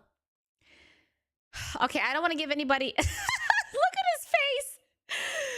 This is literally the face I'm going to make. Like, I don't want to be that person. But I can see somebody using this to make unsolicited phone calls and call their relatives, call their friends, and like, you know, just scamming people. I can see people using this for scamming friends and family, as long as they have your voice. You know what I mean? And and I'm telling you, like, somebody can compile like all of my videos, for example, and then get like generate my voice and then like use that to scam people. I think that's kind of a cool feature, but I definitely can see somebody abusing it. All right, let's try another one here. A little more substance. 30 frames per second is the correct frame rate, and anyone who says otherwise is probably lying to you. It kind of sounds like me. Also, another way this can be used is like if somebody wants some MP3 audios for OF purposes. I don't think that there's going to be any feeling into it. You're probably just going to be talking to an AI version of me, but I could probably come up with a script and it'll be my voice, but it's a script nonetheless. So if you want me to say certain things, I mean, okay, anyway, moving on. It's decently good. I wouldn't pass it off as human if I like played this recording to you. You That's, wouldn't think I it's a agree, person. Loki. It That's kinda a sounds scary like I'm talking feature. on the phone to someone and it kind of has a poor connection, you know? But this isn't some mainstream feature. Like I said, it's an accessibility setting. Hi, for a Harris. reason. This is designed for people who may know that they are at risk of losing their voice at some point, or maybe their vocal cords fatigue after a long time. How often does that happen, though? What? There are conditions like that. MTD is a common one. And so they can sort of go through this process and create a voice on their phone so that they can continue. Point number 3. The little things. The little things. All right. Apple's always tweaking and adding little features here and there to their stock apps, especially. There's a bunch of those this time around, and in total, you could say they add up to. Okay, so right here, they changed this button over here. They made the interface look a lot cleaner. They're very, very, very subtle, and he's probably going to point that out. But I personally, I like that it's a lot cleaner. In some ways, I do and I don't like the new this on the texting. Like, I like seeing everything out, and out of sight, out of mind. But it definitely makes it look cleaner. A welcome refinement. You probably heard about the new keyboard, which looks the same, but should be way smarter with transformer-based autocorrect and improved dictation. It's much faster dictation, actually. Oh, and also that thing where you're typing a word and then you spell it a little bit different and then you hit space and it corrects you, and then you hit backspace and type it the way you want again and hit space and it corrects you again, and it Does that happen to you guys? doesn't seem to learn. They fixed that. Also, widgets are thankfully interactive now. The whole point of a widget, I always thought, was to be able to view and interact with information. Oh, without that's jumping into the nice. app, which is trying to suck you in. I'm surprised it took this long, but I am happy to finally see that here. And for the record, Samsung did an amazing job on that. Well, Samsung, like Android in general. Android did an amazing job with widgets growing up. So this is the new, not the iPhone. We're watching the, this video is the new iOS 17 update. There's also now a bunch of new messages features, including one called Check-In. This is good for, I think, either kids or maybe significant others or friends. You know the dance you do where someone's going somewhere and you're like, all right, text me when you get there. And then you wait for them to text you back, or you can share location, or you just have them text you when they arrive. Now there's just a feature built in. You just hit the plus button, you go to Check-In. Whoever is going to be checked in on can decide who to share their location with, how much data they want to share, and then there's this nice little tracker that updates you and lets them know when they've arrived where they're supposed to. I really like this because while we can share locations with people, it's I think this is important, like checking in with your family and friends when you arrive somewhere, and it's just something so common in our culture that I love that they integrated that with their tech. And there's a bunch of other little stuff like that sort of sprinkled around the OS. No doubt you've noticed still a lot of these depend on also having a friend with an iPhone. That's how most of this works. Oh, and disclaimer, that check-in feature only works, I believe, if the other person has already updated their phone also to iOS 17. So there's the drawback to that. So the check-in feature does not work unless the person you're checking in with also has iOS 17. So back up and update your phones. But, if you do have that ecosystem in your life, then yeah, there's a bunch of good stuff that adds up to a good welcome improvement. For the record, SwiftKid, I think anything that involves any sort of technological feature or like capability can all get hacked, can all be tracked. So I don't know, man. I really don't know what to say to that.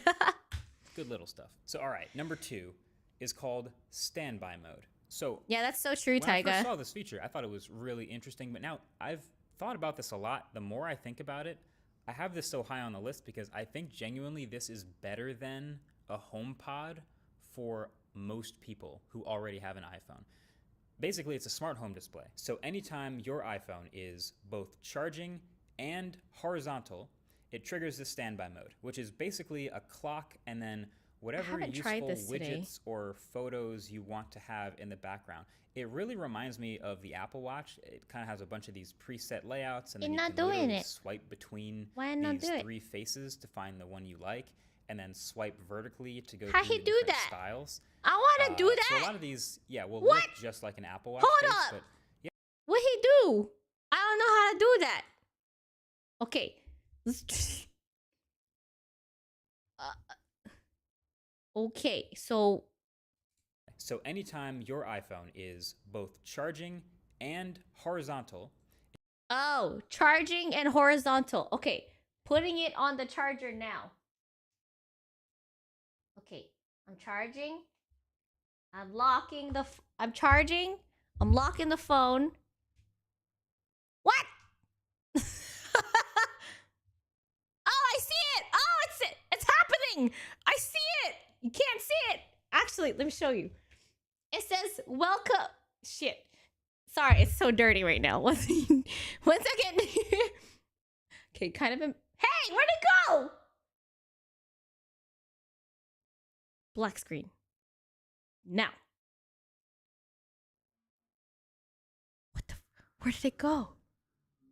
What'd I do? Now it's gone. What I? Oh, there it is. Okay, you guys can't totally see it, but it says "Welcome to Standby," and it took a little while for it to kick in, but yeah. So we're gonna press continue. Wait, actually, let me read it. Let me put my view helpful widgets, showcase your favorite photos, or display the perfect clock. Swipe left or right to switch between them. Okay, continue. Oh shit, son! What? Wow. Wait. Oh, you can't adjust the brightness of this. This is literally, it's like a dimmed screen, and this is what it's showing. Why did it turn that color? Okay, so anyways, I'm tripping. The display is really cool.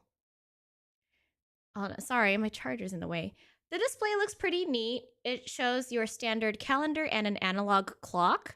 So if you have like a mount like he has like that, I think it makes a really, really pretty display.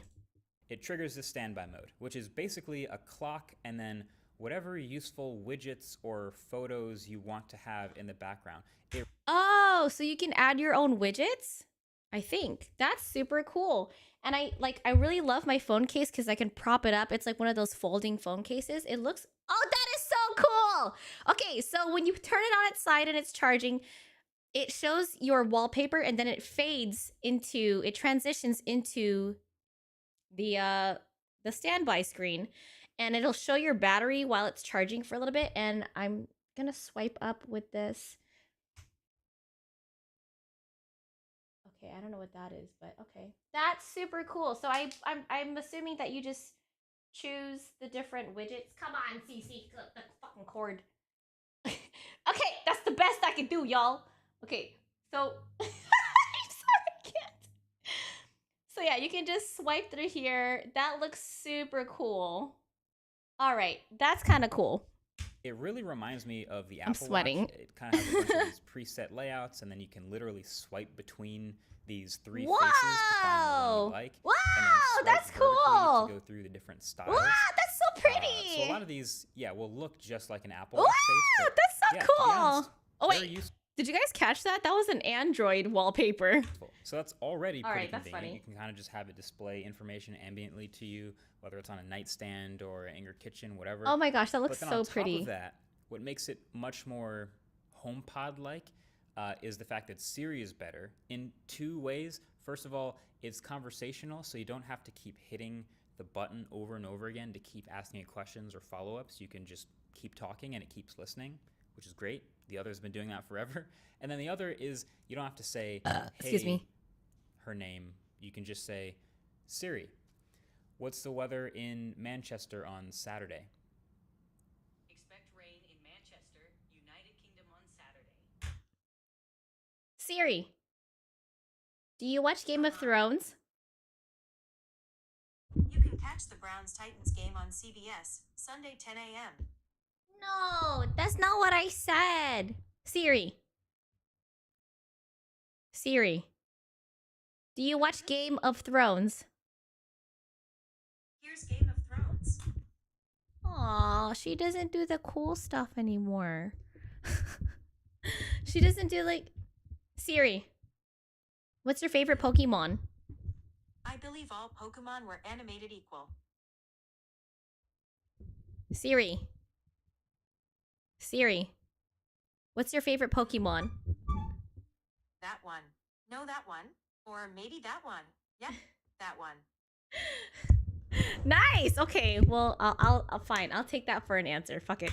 Daytime temperatures will hover around 60 degrees. Paradox. Overnight lows around 57. What Too politically about correct. Sunday? Expect rain in Manchester, United Kingdom on Sunday. Thank you. You're welcome. And then it sort of stops listening. But the idea is it's just going to keep listening and talking to you, and that's better than before. Also, that weather is not great for golf, but I don't know. We'll make it work. Oh, Either way, okay. big improvements to Siri there. That's what makes it A feel Porygon kinda girl. like a, a smart No, my phone display. doesn't listen. And I I'm find not that they very could in make sync with Siri. Actually good at other things. So then, number 1, the top new feature in iOS 17. The phone. I think, we forget our phones are still phones sometimes, but it's the phone app. Actually, I'm combining the phone app and FaceTime, but generally there's a lot of nice features that sort of just make it easy to clean up and have a better phone experience. Throw that ass First in of a all, our circle. contact What the posters, hell, like I mentioned Swift? earlier, you set up your own contact poster, and then everyone Yep. else who has you in their contacts Yep. gets that updated in their phone, at least if they have an iPhone. But then, yeah, whenever you call someone, that's what they see, and this sort of automatically cleans up everyone's contacts with a nice photo. I know for one, I basically have no photos for anyone in my contacts list outside of my family, so this isn't... So if I were to call somebody, this is what would show up on their screen. My fine ass. I'm just kidding. So this is what would show up. So instead of, I think you can still have your own contact photo that you choose of them. Say you have like a derpy photo of me that you want to use. However, you can choose to upload your own contact photo, and this is what they would see when you call them. a nice effortless improvement for that. And then another fun piece is if someone Oh, calls real-time you and you voicemail? don't Cool, pick I up wanna and see it starts that. going to voicemail, you will actually get a live transcription of the voicemail as they're leaving it. And if you want to interrupt and pick it up at any time, you still can. So one thing about that, I feel like younger generations don't really I feel like younger generations don't even use voicemail these days. It's just something that we don't do. I grew up with that, but do I use actual voicemail? Not all the time.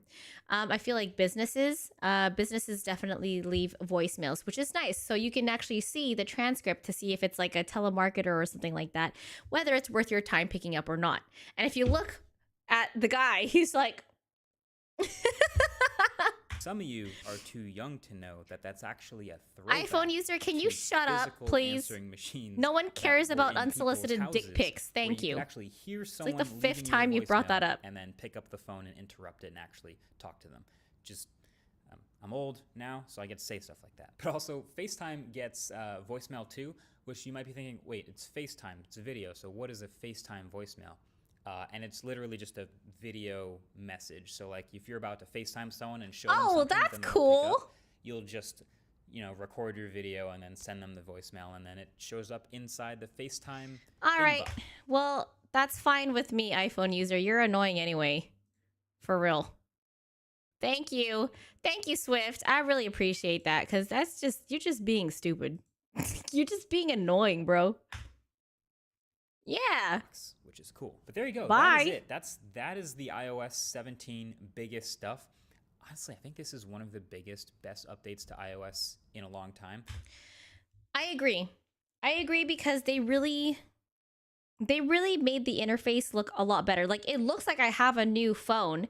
You know, like whenever you get a new device, like that just kind of like when Retina display first came out, it just looks a lot more refined. The icons look a lot cleaner and the text looks a lot cleaner as well. I love it. The banners that come down from the top are sometimes a little bit different and it's really, really pretty. Okay, cool.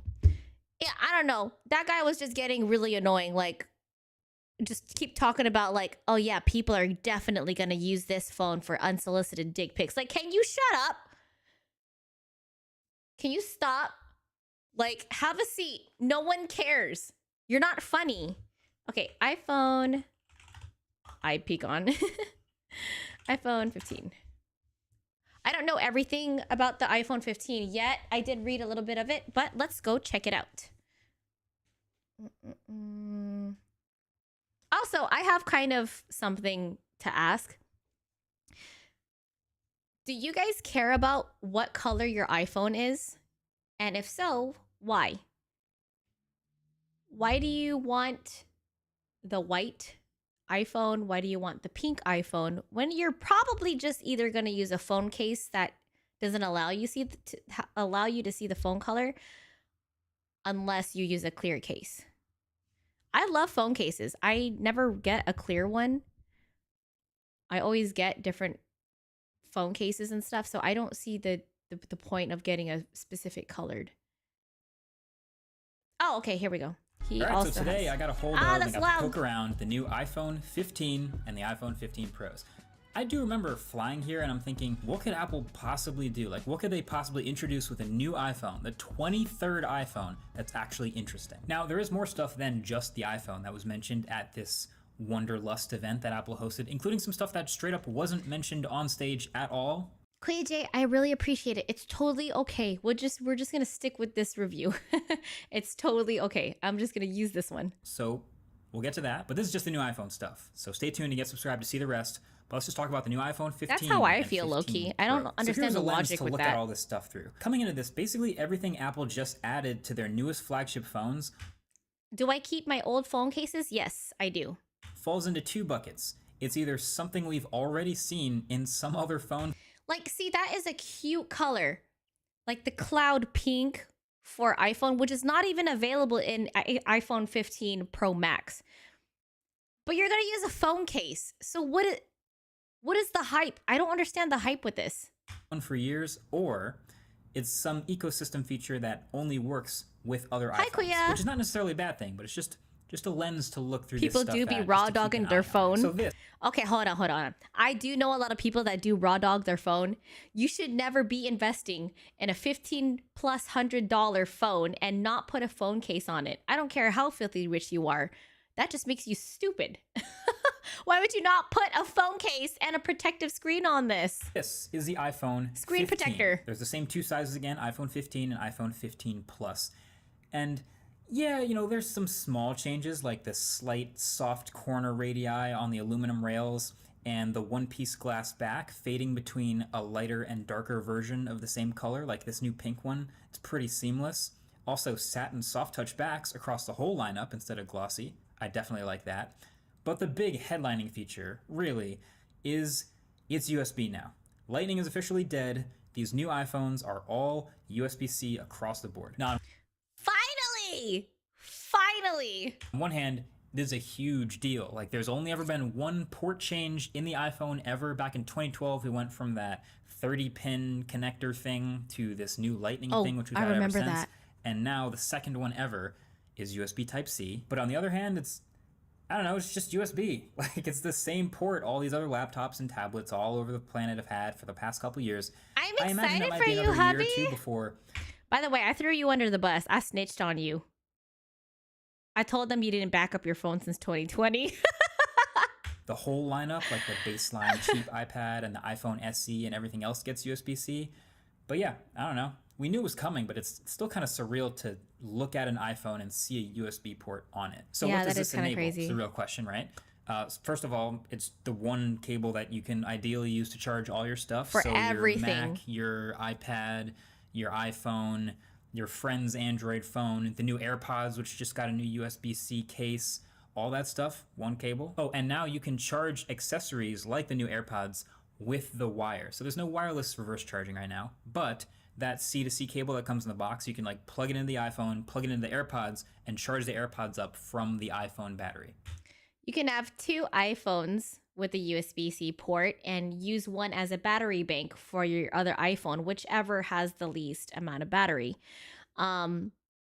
Which I thought was really neat because I don't have 2 iPhones with a USB-C thing, but you can use something another other device with a USB-C port and use it as a battery bank, which is I thought was pretty neat. So I have a million USB-C cords, and it's always hard for me to find a lightning cable somewhere in my home. So this is really revolutionary. So that's pretty cool. But they did hold back on one very key thing, and they saved it for the iPhone 15 Pro. So I'll get to that in a bit, but that's USB-C. Aside from that, really it's a slightly updated phone. It's a little bit of a new display. You know, you get the dynamic island here, of course, on these baseline iPhones. And there's also now a higher peak brightness, 2000 nits Ooh, now, which yeah, is like twice as bright as the iPhone banners up top. 14s.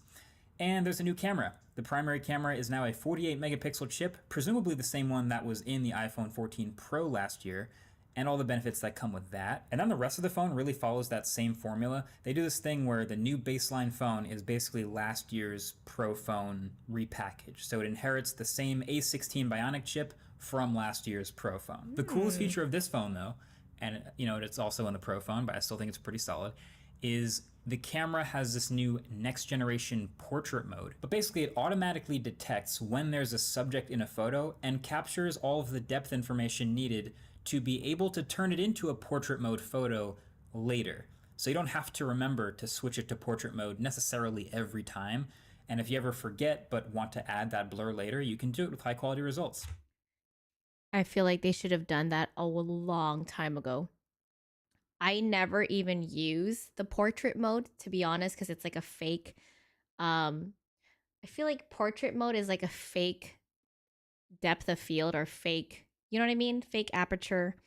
It just doesn't look natural in some photos. So I love that you can add this as a post-production edit to your photos if you wanted to do that. What's up, Dio? We're looking at the new iPhone 15, new iPhone iOS 17. Sorry, we're looking at the new iPhone 15 and the new iOS 17 update.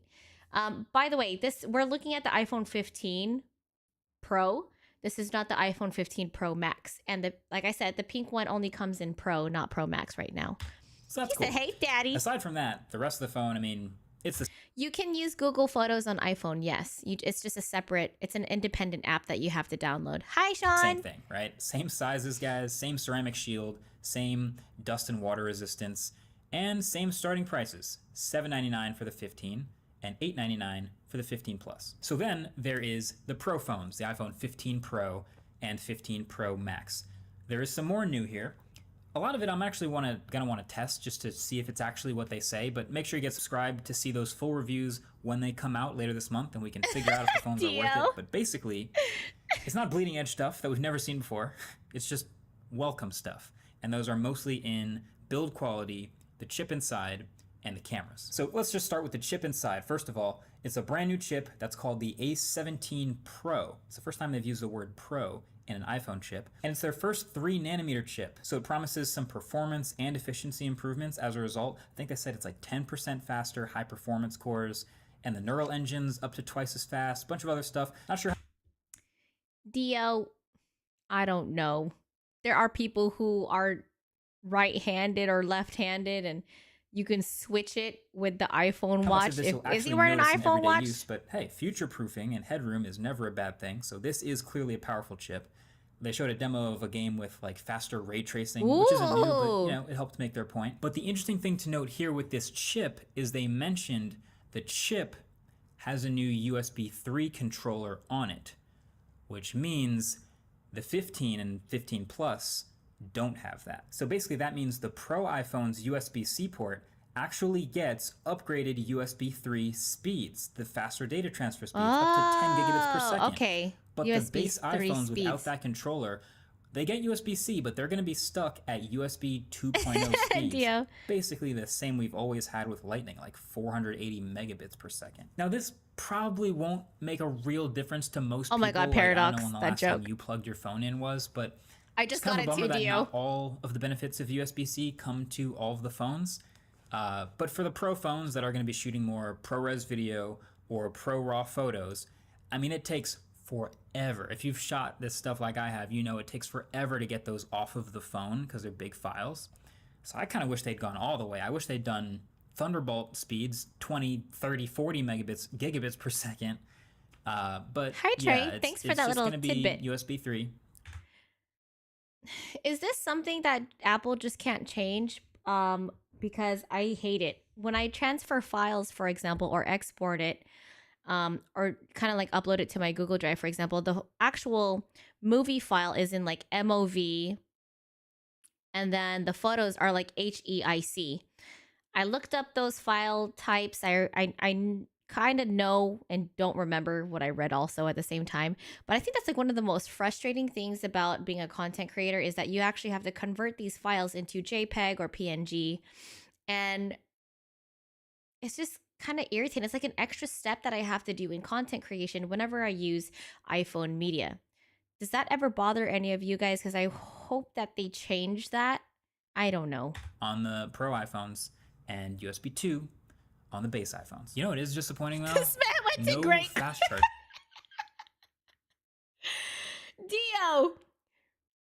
Dio, we are techies and we're trying to learn about this phone, but you over here are worried about this man's hairline. You said this man just went to Great Clips. Let me fix your hairline. Stop it. Stop. Charging. Like this, I talked about this on the podcast on Waveform. I'll try to link the episode below, but like switching to USB-C, you'd think, oh, this is Hi, a huge dude. opportunity for Apple to like explain why they're doing it, and we know why they're doing it. But oh, why are you giving us this new port and all this big new USB-C deal? And it's just the same 20 or so watt charging we've had for the iPhone for forever. No new fast charging. Kind of figured they would try to do that better, but yeah, this will still take an hour and a half, 2 hours to charge. But anyway, the new design is what most Clippers, people are Filipino fawning night. over If at the I'm moment free, with the Pros. dude, So they have switched we the will rails try our from best. that shiny fingerprinty stainless steel to this new grade 5 titanium alloy with a brushed texture. Actually, you know, I know this is just aesthetics, but my very first laptop was an HP brushed aluminum laptop, and it was gorgeous. It's one of my favorite textures on cars, on tech and devices, and I'm kind of excited to see that. Here I'm looking at the stuff of what material is the other iPhones made out of? Is this just metal or something like that? Everybody's been talking about the titanium, which I'm assuming makes it stronger, but what I don't understand. And it's nice. It is, first of all, it's noticeably lighter Smaller in the hand, sizes. which I love. And it seems like it's also enabled them to shrink the body of the Pro iPhones just a little bit. So they have the same screen sizes, but the Oh, thank you for explaining that, Trey. I needed somebody to explain the whole HEIC or HEIF files and MOV files.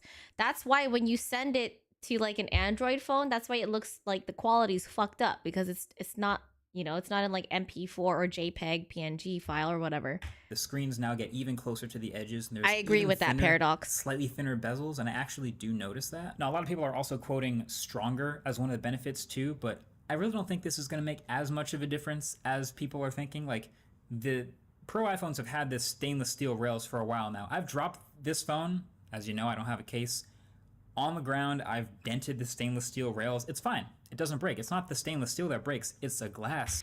It's the motherfucking glass. I will tell you guys that right now, because that's how my last phone got fucked up. I wasn't trying to buy a new phone, but that stupid ass, weak ass, bitch ass, punk ass phone, the back right here, it's not this that's the problem with the phone. It's the backing. Why would you make the back of this glass? It's fragile. Like, give us a durable phone. And I know that the whole point is to like continue to profit off of people buying phones and devices all the time, but don't like ruin my life. Like, I gotta pay rent, Apple. Come on, man. Like, why would you make this part glass? We cannot see the back of the phone. We can't see this part of the phone, Apple. I use a phone case. God damn it. And as far as we can tell, it's the same ceramic shield glass on the iPhone 15 Pro. That hasn't changed. So if you drop it on the glass, you're still going to have not great results. But yeah, technically, sure, titanium is stronger. Either way, the new colors are black, white, and this new blue, which is really subtle, and then natural, which I guess it kind of embraces the raw titanium feel. Reminds me of Starlight, if you're curious. If I must pick a color, the white one is gorgeous. I think it's cute. I just personally don't think color matters in this context because I'm going to be using a phone case. Make it make sense. Make it make sense. It's kind of like this warm tone.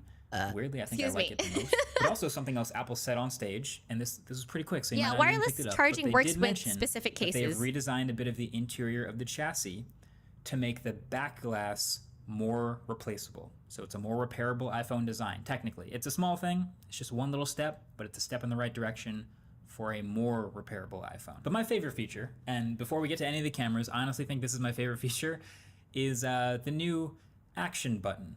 A new customizable button on the side of the iPhone. Just the Pro iPhones. So it replaces the mute switch, which is pretty iconic, but So if you don't know what he's talking about, let me wipe all my dirty fingerprints on this.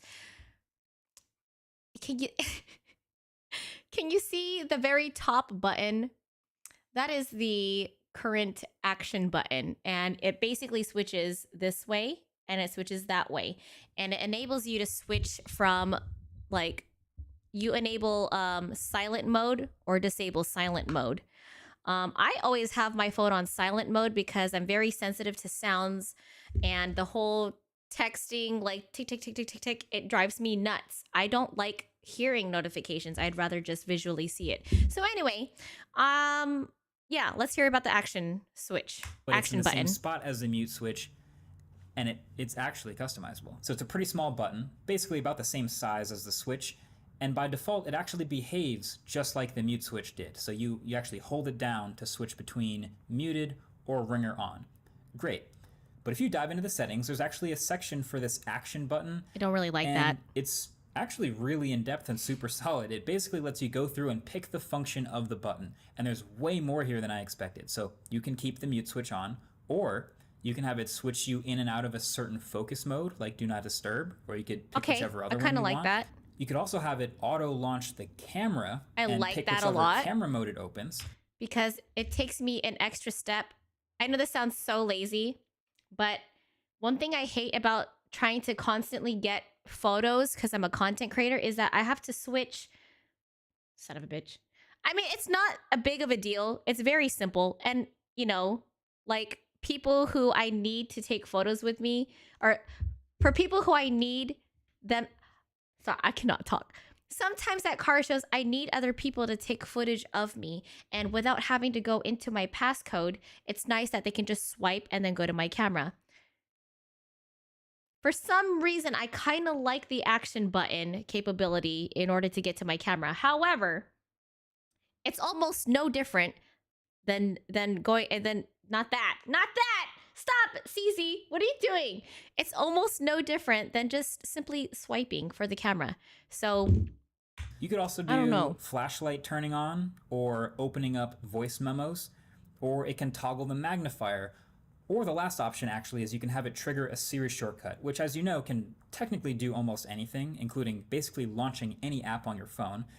I think there may be a bit of a delay from the button press to the app opening, if I'm thinking about this correctly. Like, one thing I would love to see Apple do more is utilize the shortcuts a lot more. Because in a way, it reminds me of having like a Stream it's done in the Deck. past. In a way, it reminds me of like having a Stream Deck, and you can customize the actions and kind of like the way that things operate on your phone and give you a little bit more of a customizable experience for your apps. But I'll have to test that for the full review. But theoretically, you can map this button to open whatever, your calendar app, your to-do list app, whatever You can app you take a want. picture with the which action is button. That's kind of totally cool. not what I expected to be on the list of things you could do with a new button on the side of the iPhone, but now you can. But then last but not least, the new cameras across the board here. Okay, so my opinion on the action button is like meh. I don't think it was necessary. I don't honestly don't think it was necessary because I like the switching on and off. I like that this is just designated to enabling, disabling silent mode. And at the end of the day, you have your control panel up here and you can customize the shortcuts that you need right here. Which, why do you need a whole ass fucking button dedicated to one function? You know, maybe you can have a couple functions. I hope that you can have a couple functions like double press, hold it down, which you obviously could see that you can hold it down. But I don't know. I don't really see the point of that. There's a new larger 48 megapixel main sensor for the pros. I an never improved switched. ultra wide. I never turn off my silent mode. I want it silent all the Pro time. Max gets a new intricate folding 5x telephoto camera. I'm guessing if I wanna asked see Apple, they this. would say that there is only enough room in the bigger Pro Max to fit this folding lens. I'll ask. We'll see what they say. But until then, the regular 15 Pro is going to still have the 3x telephoto, the regular 3x from last year. And then we found this seemingly random feature. It's in the settings. They also talked about it in the keynote, but where you can change your default focal length to be either 1x or 1.2x or 1.5x.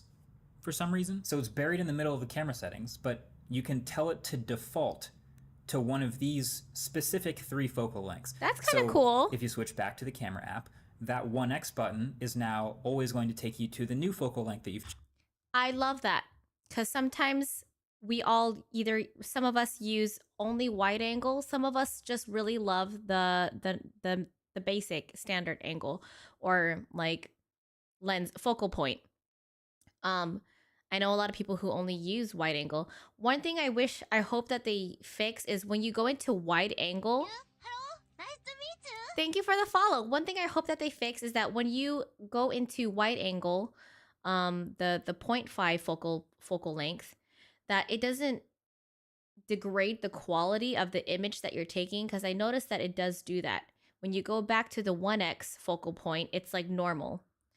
And when you go back to like the 0.5, it looks like shit. They just look like shit photos. chosen.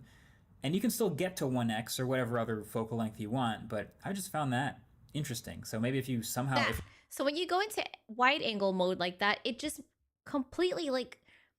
I know it has everything to do with like the focal point and then like the resolution. Duh. But like it just... I just hate that it just ruins the quality. You're someone that takes 1.2x photos so often that you want a button there you go. to Yes, get there thank you, as Dio. fast as possible because I it's hope the they perfect just focal length for you. Do something with Then that. sure. Maybe if you're a photographer, you More don't want to do pixels, the work please. of digital cropping, just hit that focal length every time. Sure. But there's been a lot of comments that at the end of the day, it feels like USB is literally the biggest headlining new feature of this year's new iPhone, which is crazy. I can't quite get rid of my lightning cable yet. There's still some accessories. There's like MagSafe Duo. There's AirPods Max. There's like the Magic Trackpad. There's a couple things that still are lightning now. Maybe they'll switch that in the next couple months. But now I'm genuinely curious if there's going to be a bunch of new USB-C phone accessories because of the iPhone getting USB-C. That's so true. Similar to our sponsor of this video, Anker. So they've made a whole new lineup of products Oh my gosh, Anchor! I love their products. I should reach out. for the iPhone 15, headlined by the Anker Nano, which is like this little small but mighty USB-C power bank that can crank out 30 watts with the built-in USB-C cable. And you can also charge it up 30 watts. And if you hit that little button up Ooh, at the it's top here, it'll cute. actually show a literal percentage of how much Ooh, I battery you have like left. it. Or if you're plugged in, it'll show you a time, which counts down so you really know exactly how much of the 10,000 milliamp Dio, hours stop it! you have left. Shut Also, up! some other stuff in the lineup. There's a wall charger, braided USB-C cables galore. So feel free to learn more about Anker's new lineup at the link below. And shout out to Anker for sponsoring this video. So iPhone 15 Pro will start at the same price as last year, which is $999. But they've bumped up iPhone 15 Pro Max sneakily, interestingly. It will start at $1199, but it's also the only one with the 5x camera, and it's the only one that starts at 256 gigs. And last year, the price of the 256 gig Pro was the same, so you're kind of matching. It's just like getting rid of the $1,100 phone for some reason. Either way, let me know if you're interested in these new iPhones at all. You're either in camp don't care at all, or you're in camp like totally getting one of these, or maybe you're watching to see if the reviews prove that the new features are worth it. Let me know what you're thinking. Comment section's always open. Okay. What do you guys think? Just like what he asked, what do you guys think of the new iPhone 15 and what do you think of the new iOS 17 update? For those of you guys, even if you're not like an iPhone user, I would just love to know your input. That guy has some really, really good reviews. I love it.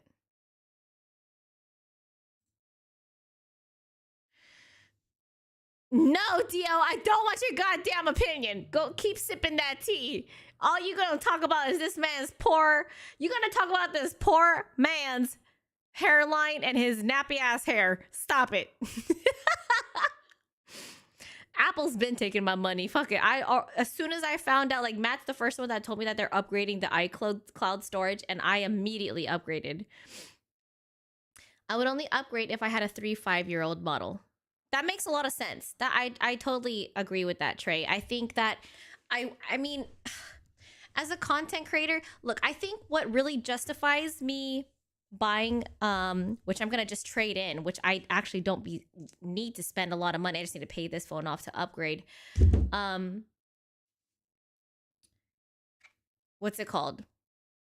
I think what really justifies it is the USB-C port.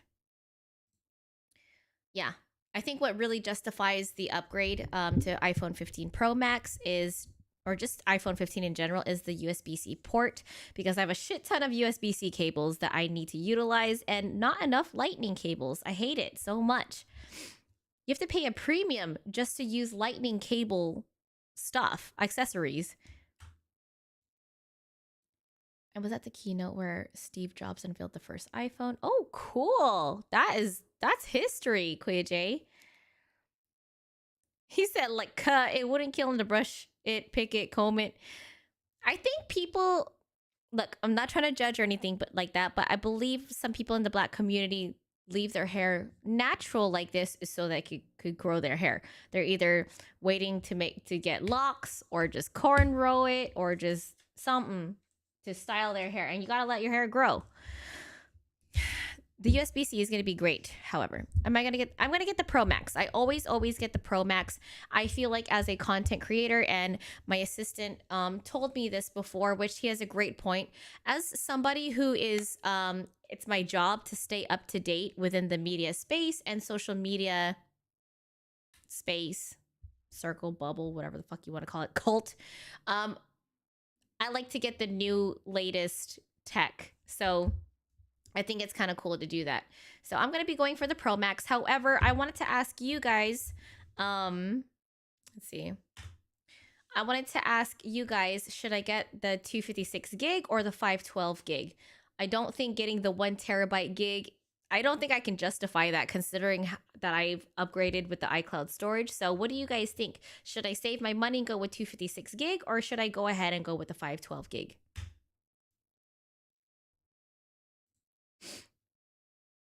I'll call it a bubble. I think I want the Pro Max too, but I don't know. Aaron, you haven't upgraded in a very long time. I say if you can afford it, indulge and get yourself a new device. You will love it. I think 1 terabyte for a device like this is absolutely overkill. When you have a cloud available, I think for gaming consoles, 1 terabyte is justifiable. A word? Hey, hold on, blah, blah, blah. Siri, is justifiable a word? Okay, she is deaf as fuck because I did not say viable. Valid. There we go. Go 512 gig. It's a sweet spot for you for content creation work. Okay, I'll trust you guys. If you guys say 512, I'll get 512. I'm just absolutely not gonna get the 1 terabyte. It's not gonna happen. He said it's a word today. It is a word. Thank you, Tyga. Thank you. I wasn't sure. I tend to make up some shit that I don't even fucking know. All right, we going with the 512. I trust you guys. What colors are you gonna get? Are y'all gonna get the black one, natural titanium? Should we even just go to the Apple website? I don't know. Hold on, give me a second. Let me go see. Let's go see. I really love the iOS 17 update. If the iPhone 15 doesn't have too many things that you can justify other than the USB-C, I would say that the actual iOS 17 update is wonderful. So if you are not planning to go iPhone 15, at least update your phone. And before you do that, back up your phone. I was giving Matt a little lesson on your storage. Before you get a new device, you should always back up your phone. Before updating your iOS, before doing a software update, you should always back up your phone. If you don't back up your phone, that's on you. That's on you.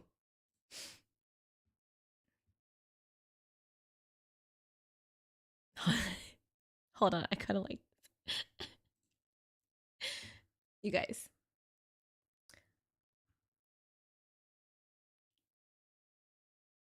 Just read it. Look what it says.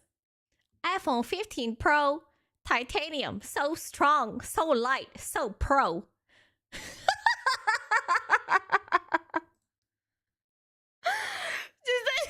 When I look at it, that's the first thing I think of. I'm fucking dead. So light, so pro. Learn more, pre-order, learn more. I should do a tour of my website next time on stream. Okay, we could. Oh, really? You think so? Okay, we will try to do that. Didn't think about doing that. iPhone 15 Pro titanium. So you see this? We have the brushed titanium right here. Pre-order from $999. You know, we live, y'all. I'm not saying I'm broke or anything, but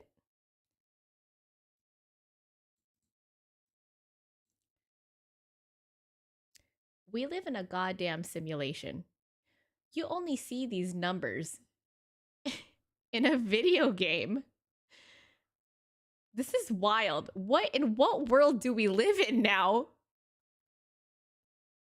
Our economy, like, where do we get this money from? This is wild. And I make substantially comfortable money as a freelancer, content creator, booty hole toucher. And I just cannot imagine, like, just how ridiculous this amount looks to the average household. Okay, so these are the chips. I love the colors. Which one y'all getting? Or if you want the Pro, do you like the pink? Like I said, color doesn't fucking matter to me. I'm using a phone case. But they've got natural titanium. Natural titanium's like a gunmetal gray. This one's like, oh, this is blue. So that's like a navy blue. I never get the blue. Blue just reminds me of corporate. Here's the white. I think that's kind of cute. Not like I'm going to see it. And then here's black titanium. I'll do the payments shit, which is good. Build your credit. Yeah, if you can finance something, yeah, definitely build your credit. But a stack is affordable for me. Love to see it. Why do I hear the emotional damage guy when you read it like that? You know what's emotional damage? This price right here. Emotional damage. So light, so pro, so damaged. Yeah, yeah. Oh, that's really cool. You see how, like, when you scroll, there's that little animation there. Whoever does, like, the back end of their, like, website development's really, really cool. A17 Pro chip, a monster win for gaming. Okay. I actually don't play a lot of mobile games. Do you guys play a lot of mobile games? I don't play too many mobile games, to be honest. Just to put it in perspective, the original 4 gig iPhone went for $499. And if you were a baller and got the 8 gig model, it would cost you $599. $100 premium increase. Yeah, makes sense. I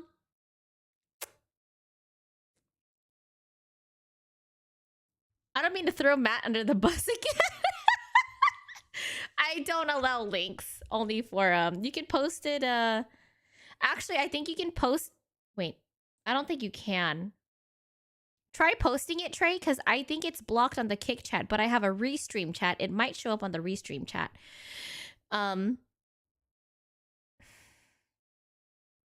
Like one mobile game. I only play mobile games that pay incentives, not falling for the P2W gotcha. I got tired of gotcha games.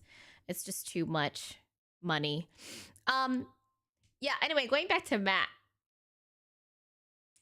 This whole time, guys, I thought he had like the 2 terabyte, the basic, well, actually, it, at the time was the highest tier of phone storage, which I get it. 2 terabytes is a lot for cloud stuff, maybe. That, okay, there, holy shit, the resolution of this photo. Oh my gosh, where did we go?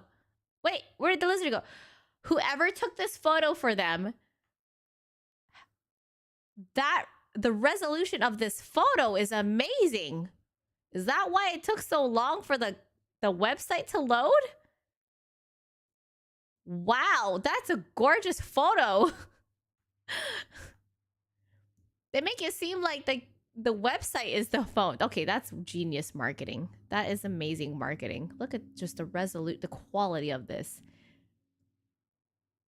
Oh, it is captured by the 48 megapixel main camera. Also enhanced by color grading, possibly. I wouldn't be surprised if they sharpened it a little bit, and the lighting. So anyway.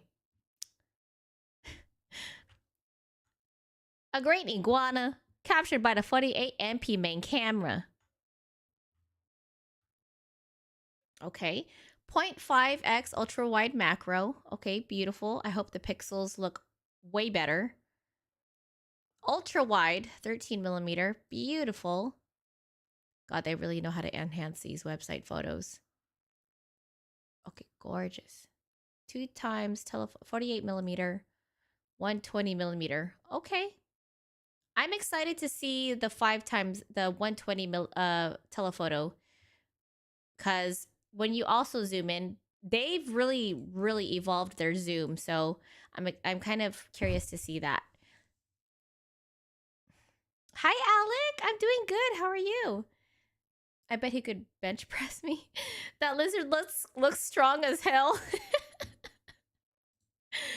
Oh my goodness. Cece's gonna be all up in her snake's faces. Yes, you damn, yes I am. You damn right. I want to see what Udon's face looks like without all the noise and the pixels. Okay, yeah, sorry. I was roasting Matt earlier. I do understand that 2 terabytes is a lot. But as for a content creator, and Matt takes a lot of content, I was wondering how he was able to survive off of I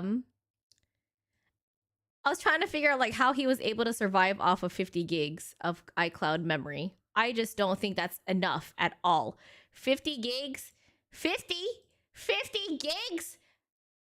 How are you surviving off of that, sir? Matt? Oh my lord.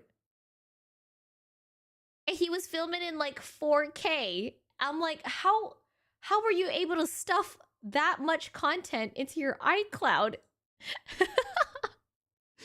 Okay. Google iPhone 15 by country annual salary, and you'll see a Reddit thread that breaks down how much of your annual salary it would take to buy an iPhone by country. It's wild. Okay. Let me just in case I see. A Reddit? Oh, here's the Reddit. Hello, nice to meet you. Thank you for the follow. Ooh, okay. Do I need a Okay, here we go. All right, let's look at this. Trey suggested we look at this. 50 is not enough at all. I don't know how he's doing that.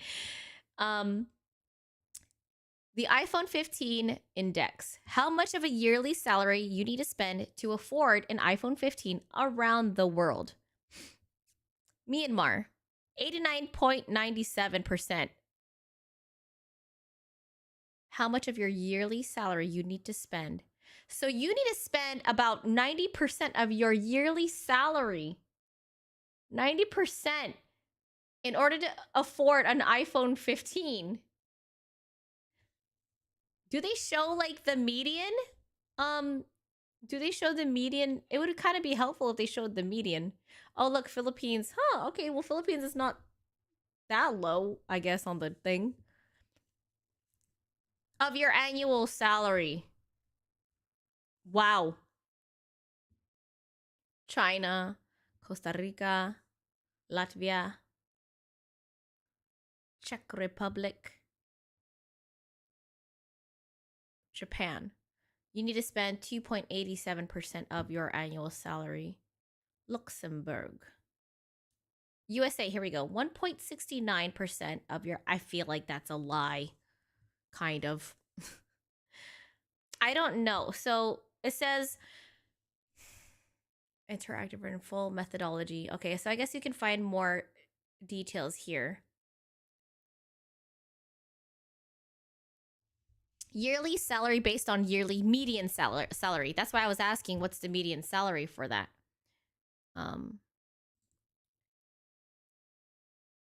Yearly median salary data sourced from Our World in Data, the World Bank Databank, and government/ministry data in respective countries. iPhone 15 price data sourced from the Apple Store or Apple authorized resellers in respective countries. I like that they put their sources down here. What they base these metrics off of. So yeah, iPhone 15 index. How much of a yearly salary you need to spend to afford an iPhone 15 around the world? Myanmar having the most, you need to spend about 90% of their yearly income. So if you spend 90% of your yearly income, if you work in Myanmar based off of their median salary, you only have 10% left to spend on bills, expenses, personal expenses, entertainment, food, rent.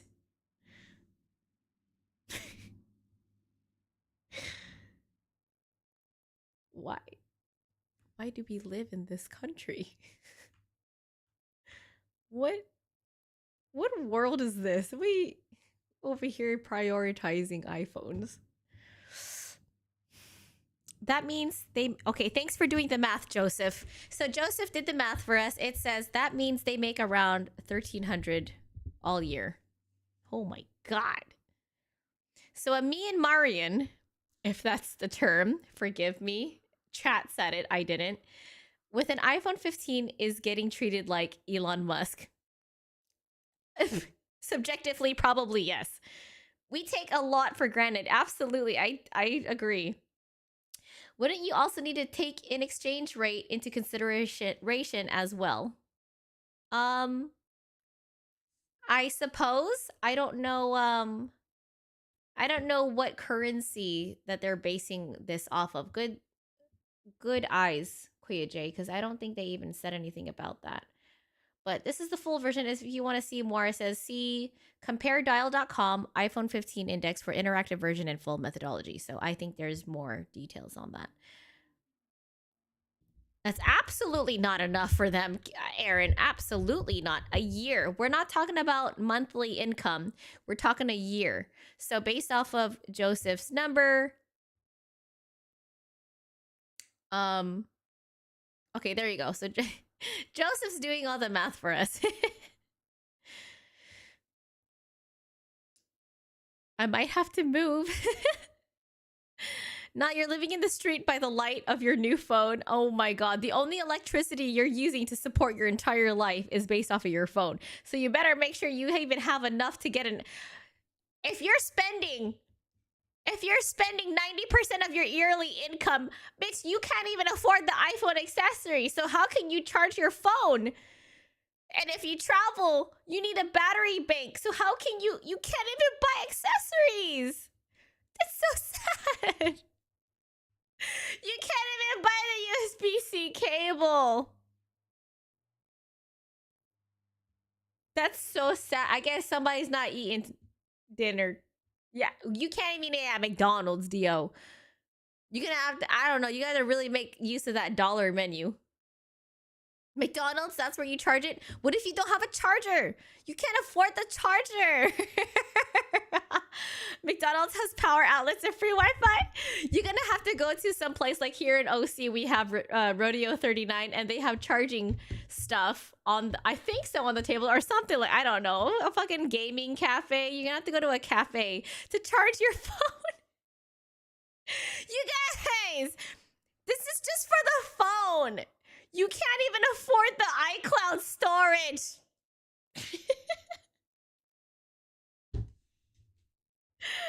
Oh no.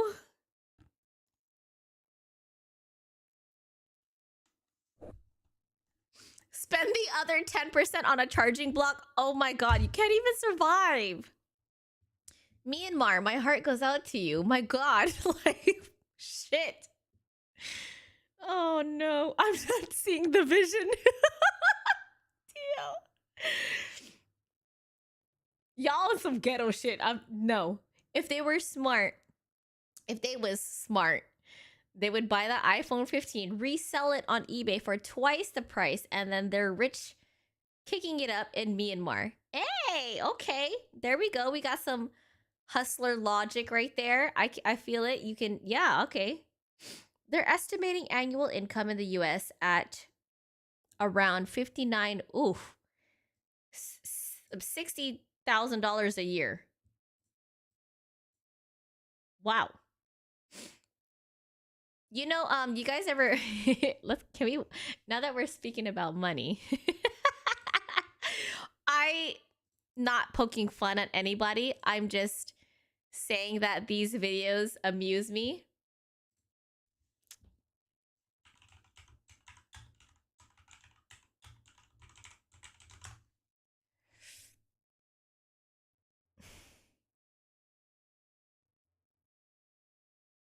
Okay, this might be it. Let's just watch it. So now that we're talking about finances and money. So what do you think the average annual salary? What are your salary expectations? So what do you think the average annual salary is in the US? Like 24,000 a year. I know it's really low. Like 30K? 40? 35? 35,000? It's actually 54,000. Okay. So Okay. better than expected. Good So it's guesses. 54,000. So close, They a little weren't- higher. So what do you think? Okay, they weren't super far. Now.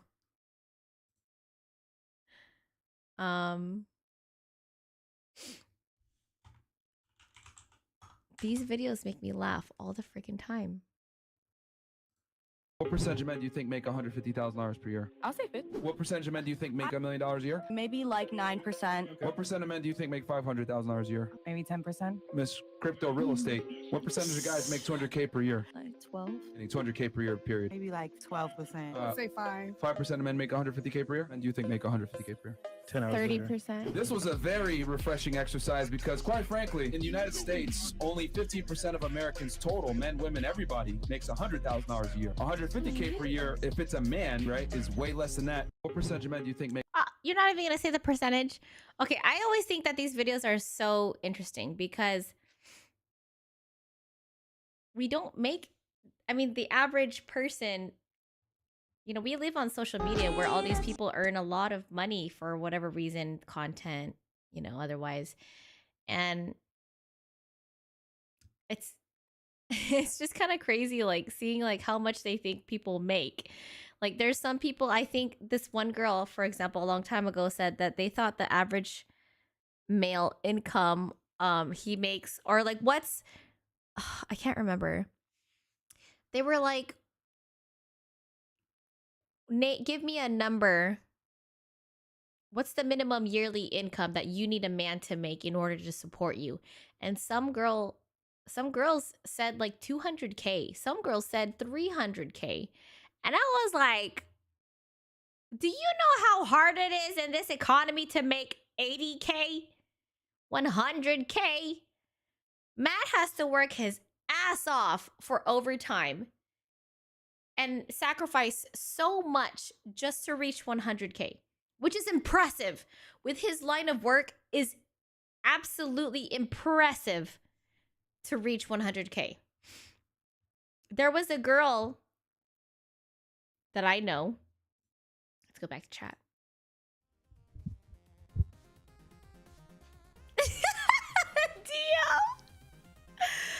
So yeah, there's a girl who I know in my mutuals and circles where she said, You need to be making 300K if you want to be with her. Nothing less.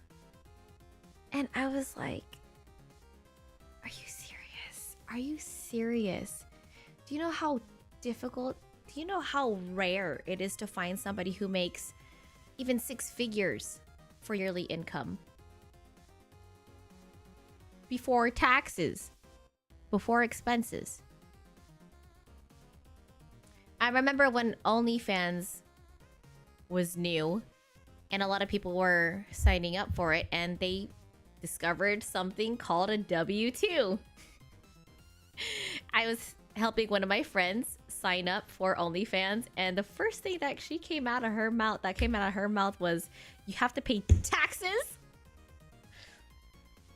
I don't understand how she didn't know that when she had a normal job already. In order to work a normal job, you have to fill out a W-2. Now, I'm just gonna put it out there because I do know and have been around a lot of money. I'm really good at saving money most times. And I've made a lot of money in my life. I think I hit $1 million just making it in general at the age of probably 20, 21. I hit my first million a long time ago. And you learn a lot about making money and how much money is really worth. In retrospect, 10K can be a lot or not enough for a lot of people. 10K is just enough to cover your bills these days. It's really crazy. It truly is. Daddy, please teach me how to save better. Saving money is a matter of putting it away, out of sight, out of mind. You forget about it, you come back to it, you're like, oh shit, I got money. It's as easy as that. I just hit a milestone in my personal savings, and my other savings totally depleted. I've had a very rough year. It's gone. Now I need to fucking hustle. And my other personal savings, I've been saving for quite a while with no cheat codes really, so to speak. Almost doubled this year. So I've really been saving.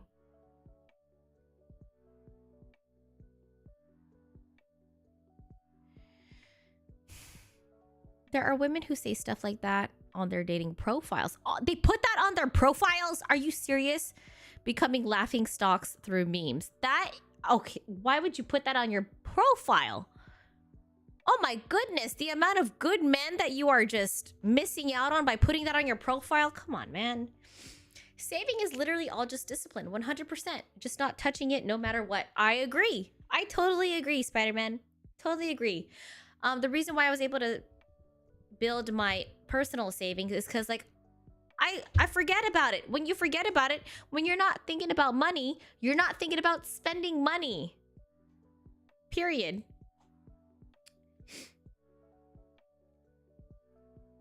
You never have to feel uncomfortable about money if you teach yourself financial literacy.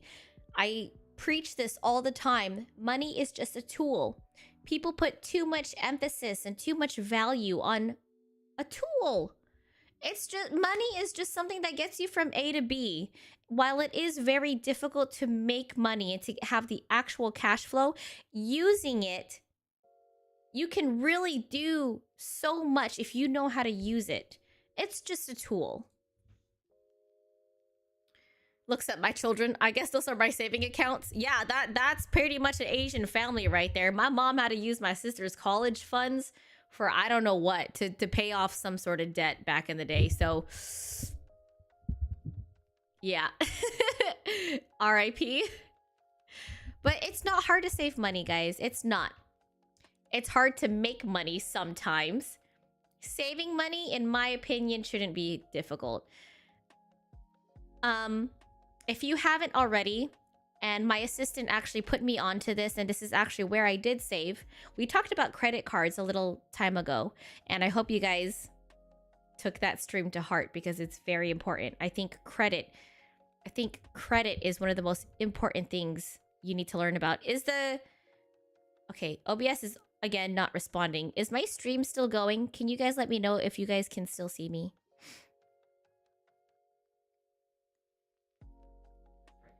Oh, that's Mike. Happy early birthday, Mike. Thank you. Happy birthday. Happy early birthday to you. Are you doing anything special? I'm good. Okay, stream's still going. Okay. Yeah, I hope you guys saved that stream. We can also talk about it later down the road, but I think building your credit is just too important to just neglect. You have to do that. I can't see the screen.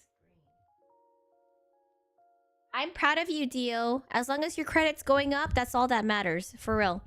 Yes, and get assets. So we're not going to talk about credit too much because that's a totally different topic, but one thing you could do to build your credit, buy a big ticket item that you can finance, whether it be a computer, piece of jewelry, big piece of furniture or something like that, and consistently pay it off on time in full.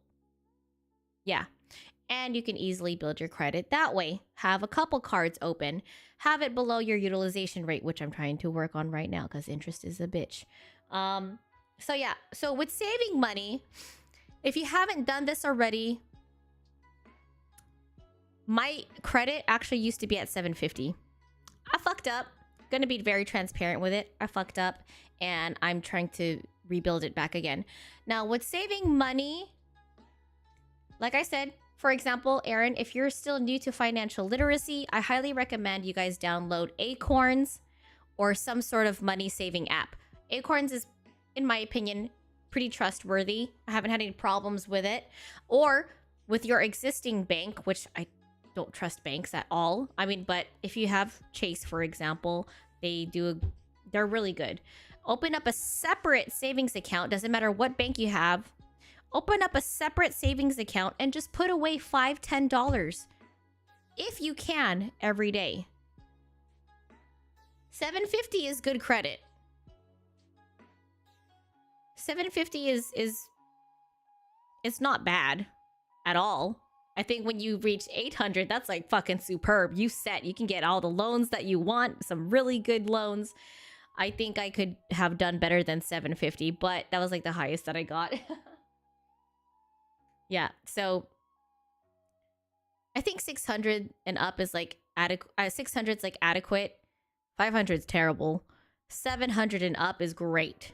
Great. I think you only need 640 or something like that, 620 in order to get a house or get a loan or something like that. I can't really remember. But I don't know. I think saving should not be as hard as it seems. So like I said, little amounts add up a lot. At some point, I was saving $80 a day, which was amazing. What the fuck's going on with my... Oh. $80 a day is considered kind of high. If you can do $5 a day, if you can do $1 a day, $1, that's amazing. That's great. I like that Acorns has something where you can save for just liquid money. Is just in and out money that you can spend, whatever. You have your liquid, and then you have your savings, and then I'm still working on this. If you have a trust, then that's awesome. If you have some sort of life insurance like I just signed up for, I think that's also pretty good because you can cash out at some point if, you know, hopefully not, you get sick or injured. I'm still learning lots of financial stuff, but I'm pretty proud of like how much I've learned. It's hard to see my chat because I can only see it on the screen. Going to a 10-day booty call vacation for my birthday. Okay. All right, Mike. Have fun. I hope you enjoy your birthday. Of course, phone died. I'm back. My bank has a thing. Oh, I can't read the... I'm sorry. If I missed your comments, I'm super sorry. It's better to invest than save because of inflation. Yeah, I agree. When you invest... when you save, your money just kind of sits there and then the value kind of goes down, especially the longer you wait. When you invest over time, you're just making more and more money. So this is your savings. It's like flatline when you just let it sit there. When you invest, you can, you know, your money becomes quantified, you know, and it just keeps multiplying and multiplying over time. And then you eventually get more of a return through investing than just letting your money sit. Yeah, so I say you should have... Hold on. And I told Matt this too. as long as you find a safe place to put it, have a cash stash. If you somehow get cash here and there, even small amounts, I'm like talking like strip of dollars, $1 bills, save it. Don't even spend the cash. I know we would all like to use cash all the time because it's not reported. Have a cash stash. Have a cash stash. Have a savings account for your rent and very, very important bills. Have another separate account for savings for like long-term goals or like an investment account, and put money in there every day or every week and every month. And then have something like later down the road for your like lifetime, like I'm talking your retirement savings. I can't say that I have each and every single one of those down, but I do have a lot of, I have most of those things down. I just wish the numbers were a lot higher, but I have a pretty good roadmap of where my things are going. It could be a lot better though. Exactly. Always shoot for longevity when it comes to finances. She's joking, IRS. We declare it all on our income every time. Yeah, just kidding, IRS. Uncle Sam's not listening to us right now. Uncle Sam did not just hear me say, have a cash stash. But look, man, somebody explained it to me. They explained it to me very well. Now, when we are going through a crash, a recession, if you're a fucking millionaire, dude, you need to find a way to get your money out of the goddamn bank. I don't trust banks. Banks can seize all of your assets, all your money, and it does not matter what that number is in that bank. If you can't get your money out, you have no money. Period. Hello, nice to meet you. Thank you for the follow. Thank you, thank you. All right, good night, Guvara. Good night, Guvara.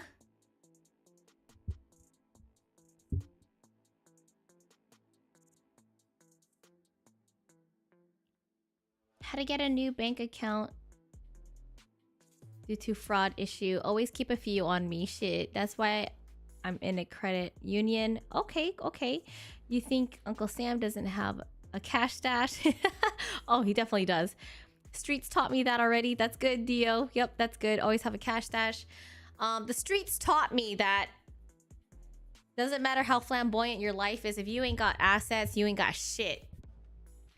Back when I was escorting, I could have put so much money into something that could have been great right now. I could have already owned a house, but we didn't do that. Very irresponsible money making and money investing. I was with a horrible person who should have known how to invest money, and we didn't. Every day I do the following: pay the bills, pay any bills due, put money in savings, good. Set aside a certain amount in your checking for food, entertainment, good. Anything else, leave alone in your checking and let it build up. I would say don't let it sit in your checking, especially if you have a lot of like stuff connected to your card, such as subscriptions or monthly recurring charges. My strategy, what I've done with my account is I have a separate account specifically made for my rent.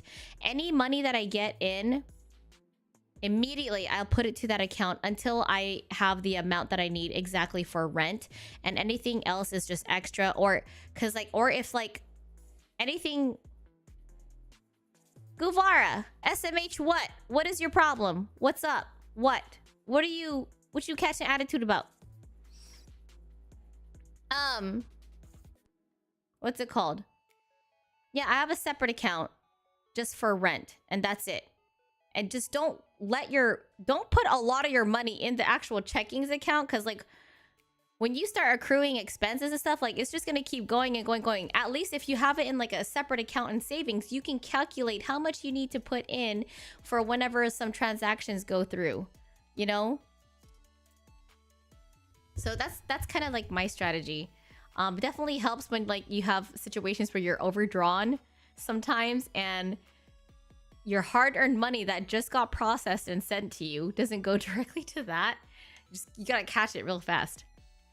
That's actually a huge problem in the US. They're trying to keep quiet about now. There's way less actual hard currency in the US than what shows in online people's bank accounts. They cannot pay everyone if we all withdraw our money at once. No, they can't. That's why banks want you to have your money in their bank. That's why banks want your money. They need it to sit in there because they're busy paying off other shit and other people that they owe. Really look for assets to make passive money. Yeah. And so also regarding passive money, this applies to your savings too. Just make it passive. Have a setting that's on your Acorns, for example, or your checking account or savings account, and just let it auto save. You know, have auto save on where it just passively puts $5 in, or $10 into the accounts, and you don't even have to think about it. And next thing you know, when you have a rainy day, you have money sitting there that you need. So as long as you can automate these type of things, it'll help you in the long run.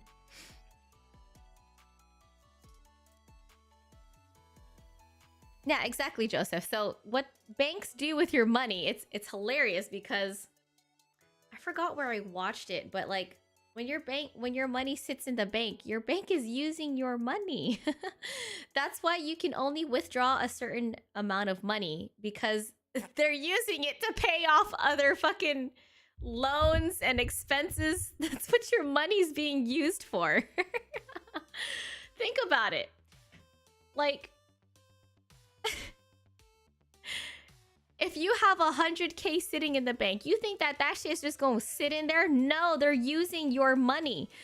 What you see on your screen, on your phone, it's just a number saying how much you theoretically put in there. They don't show you what's being used from your money. That's like the dark side of banks.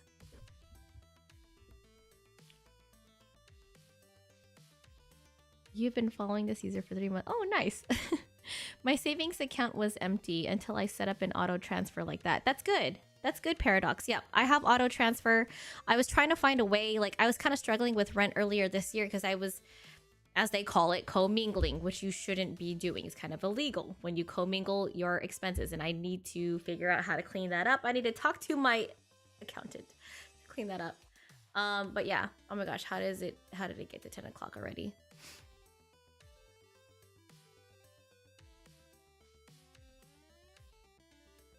Remember, kids, sell drugs and hide cash. How about no? How about we don't sell the drugs? You know, sorry, Uncle Sam, but I encourage hiding cash. Yeah.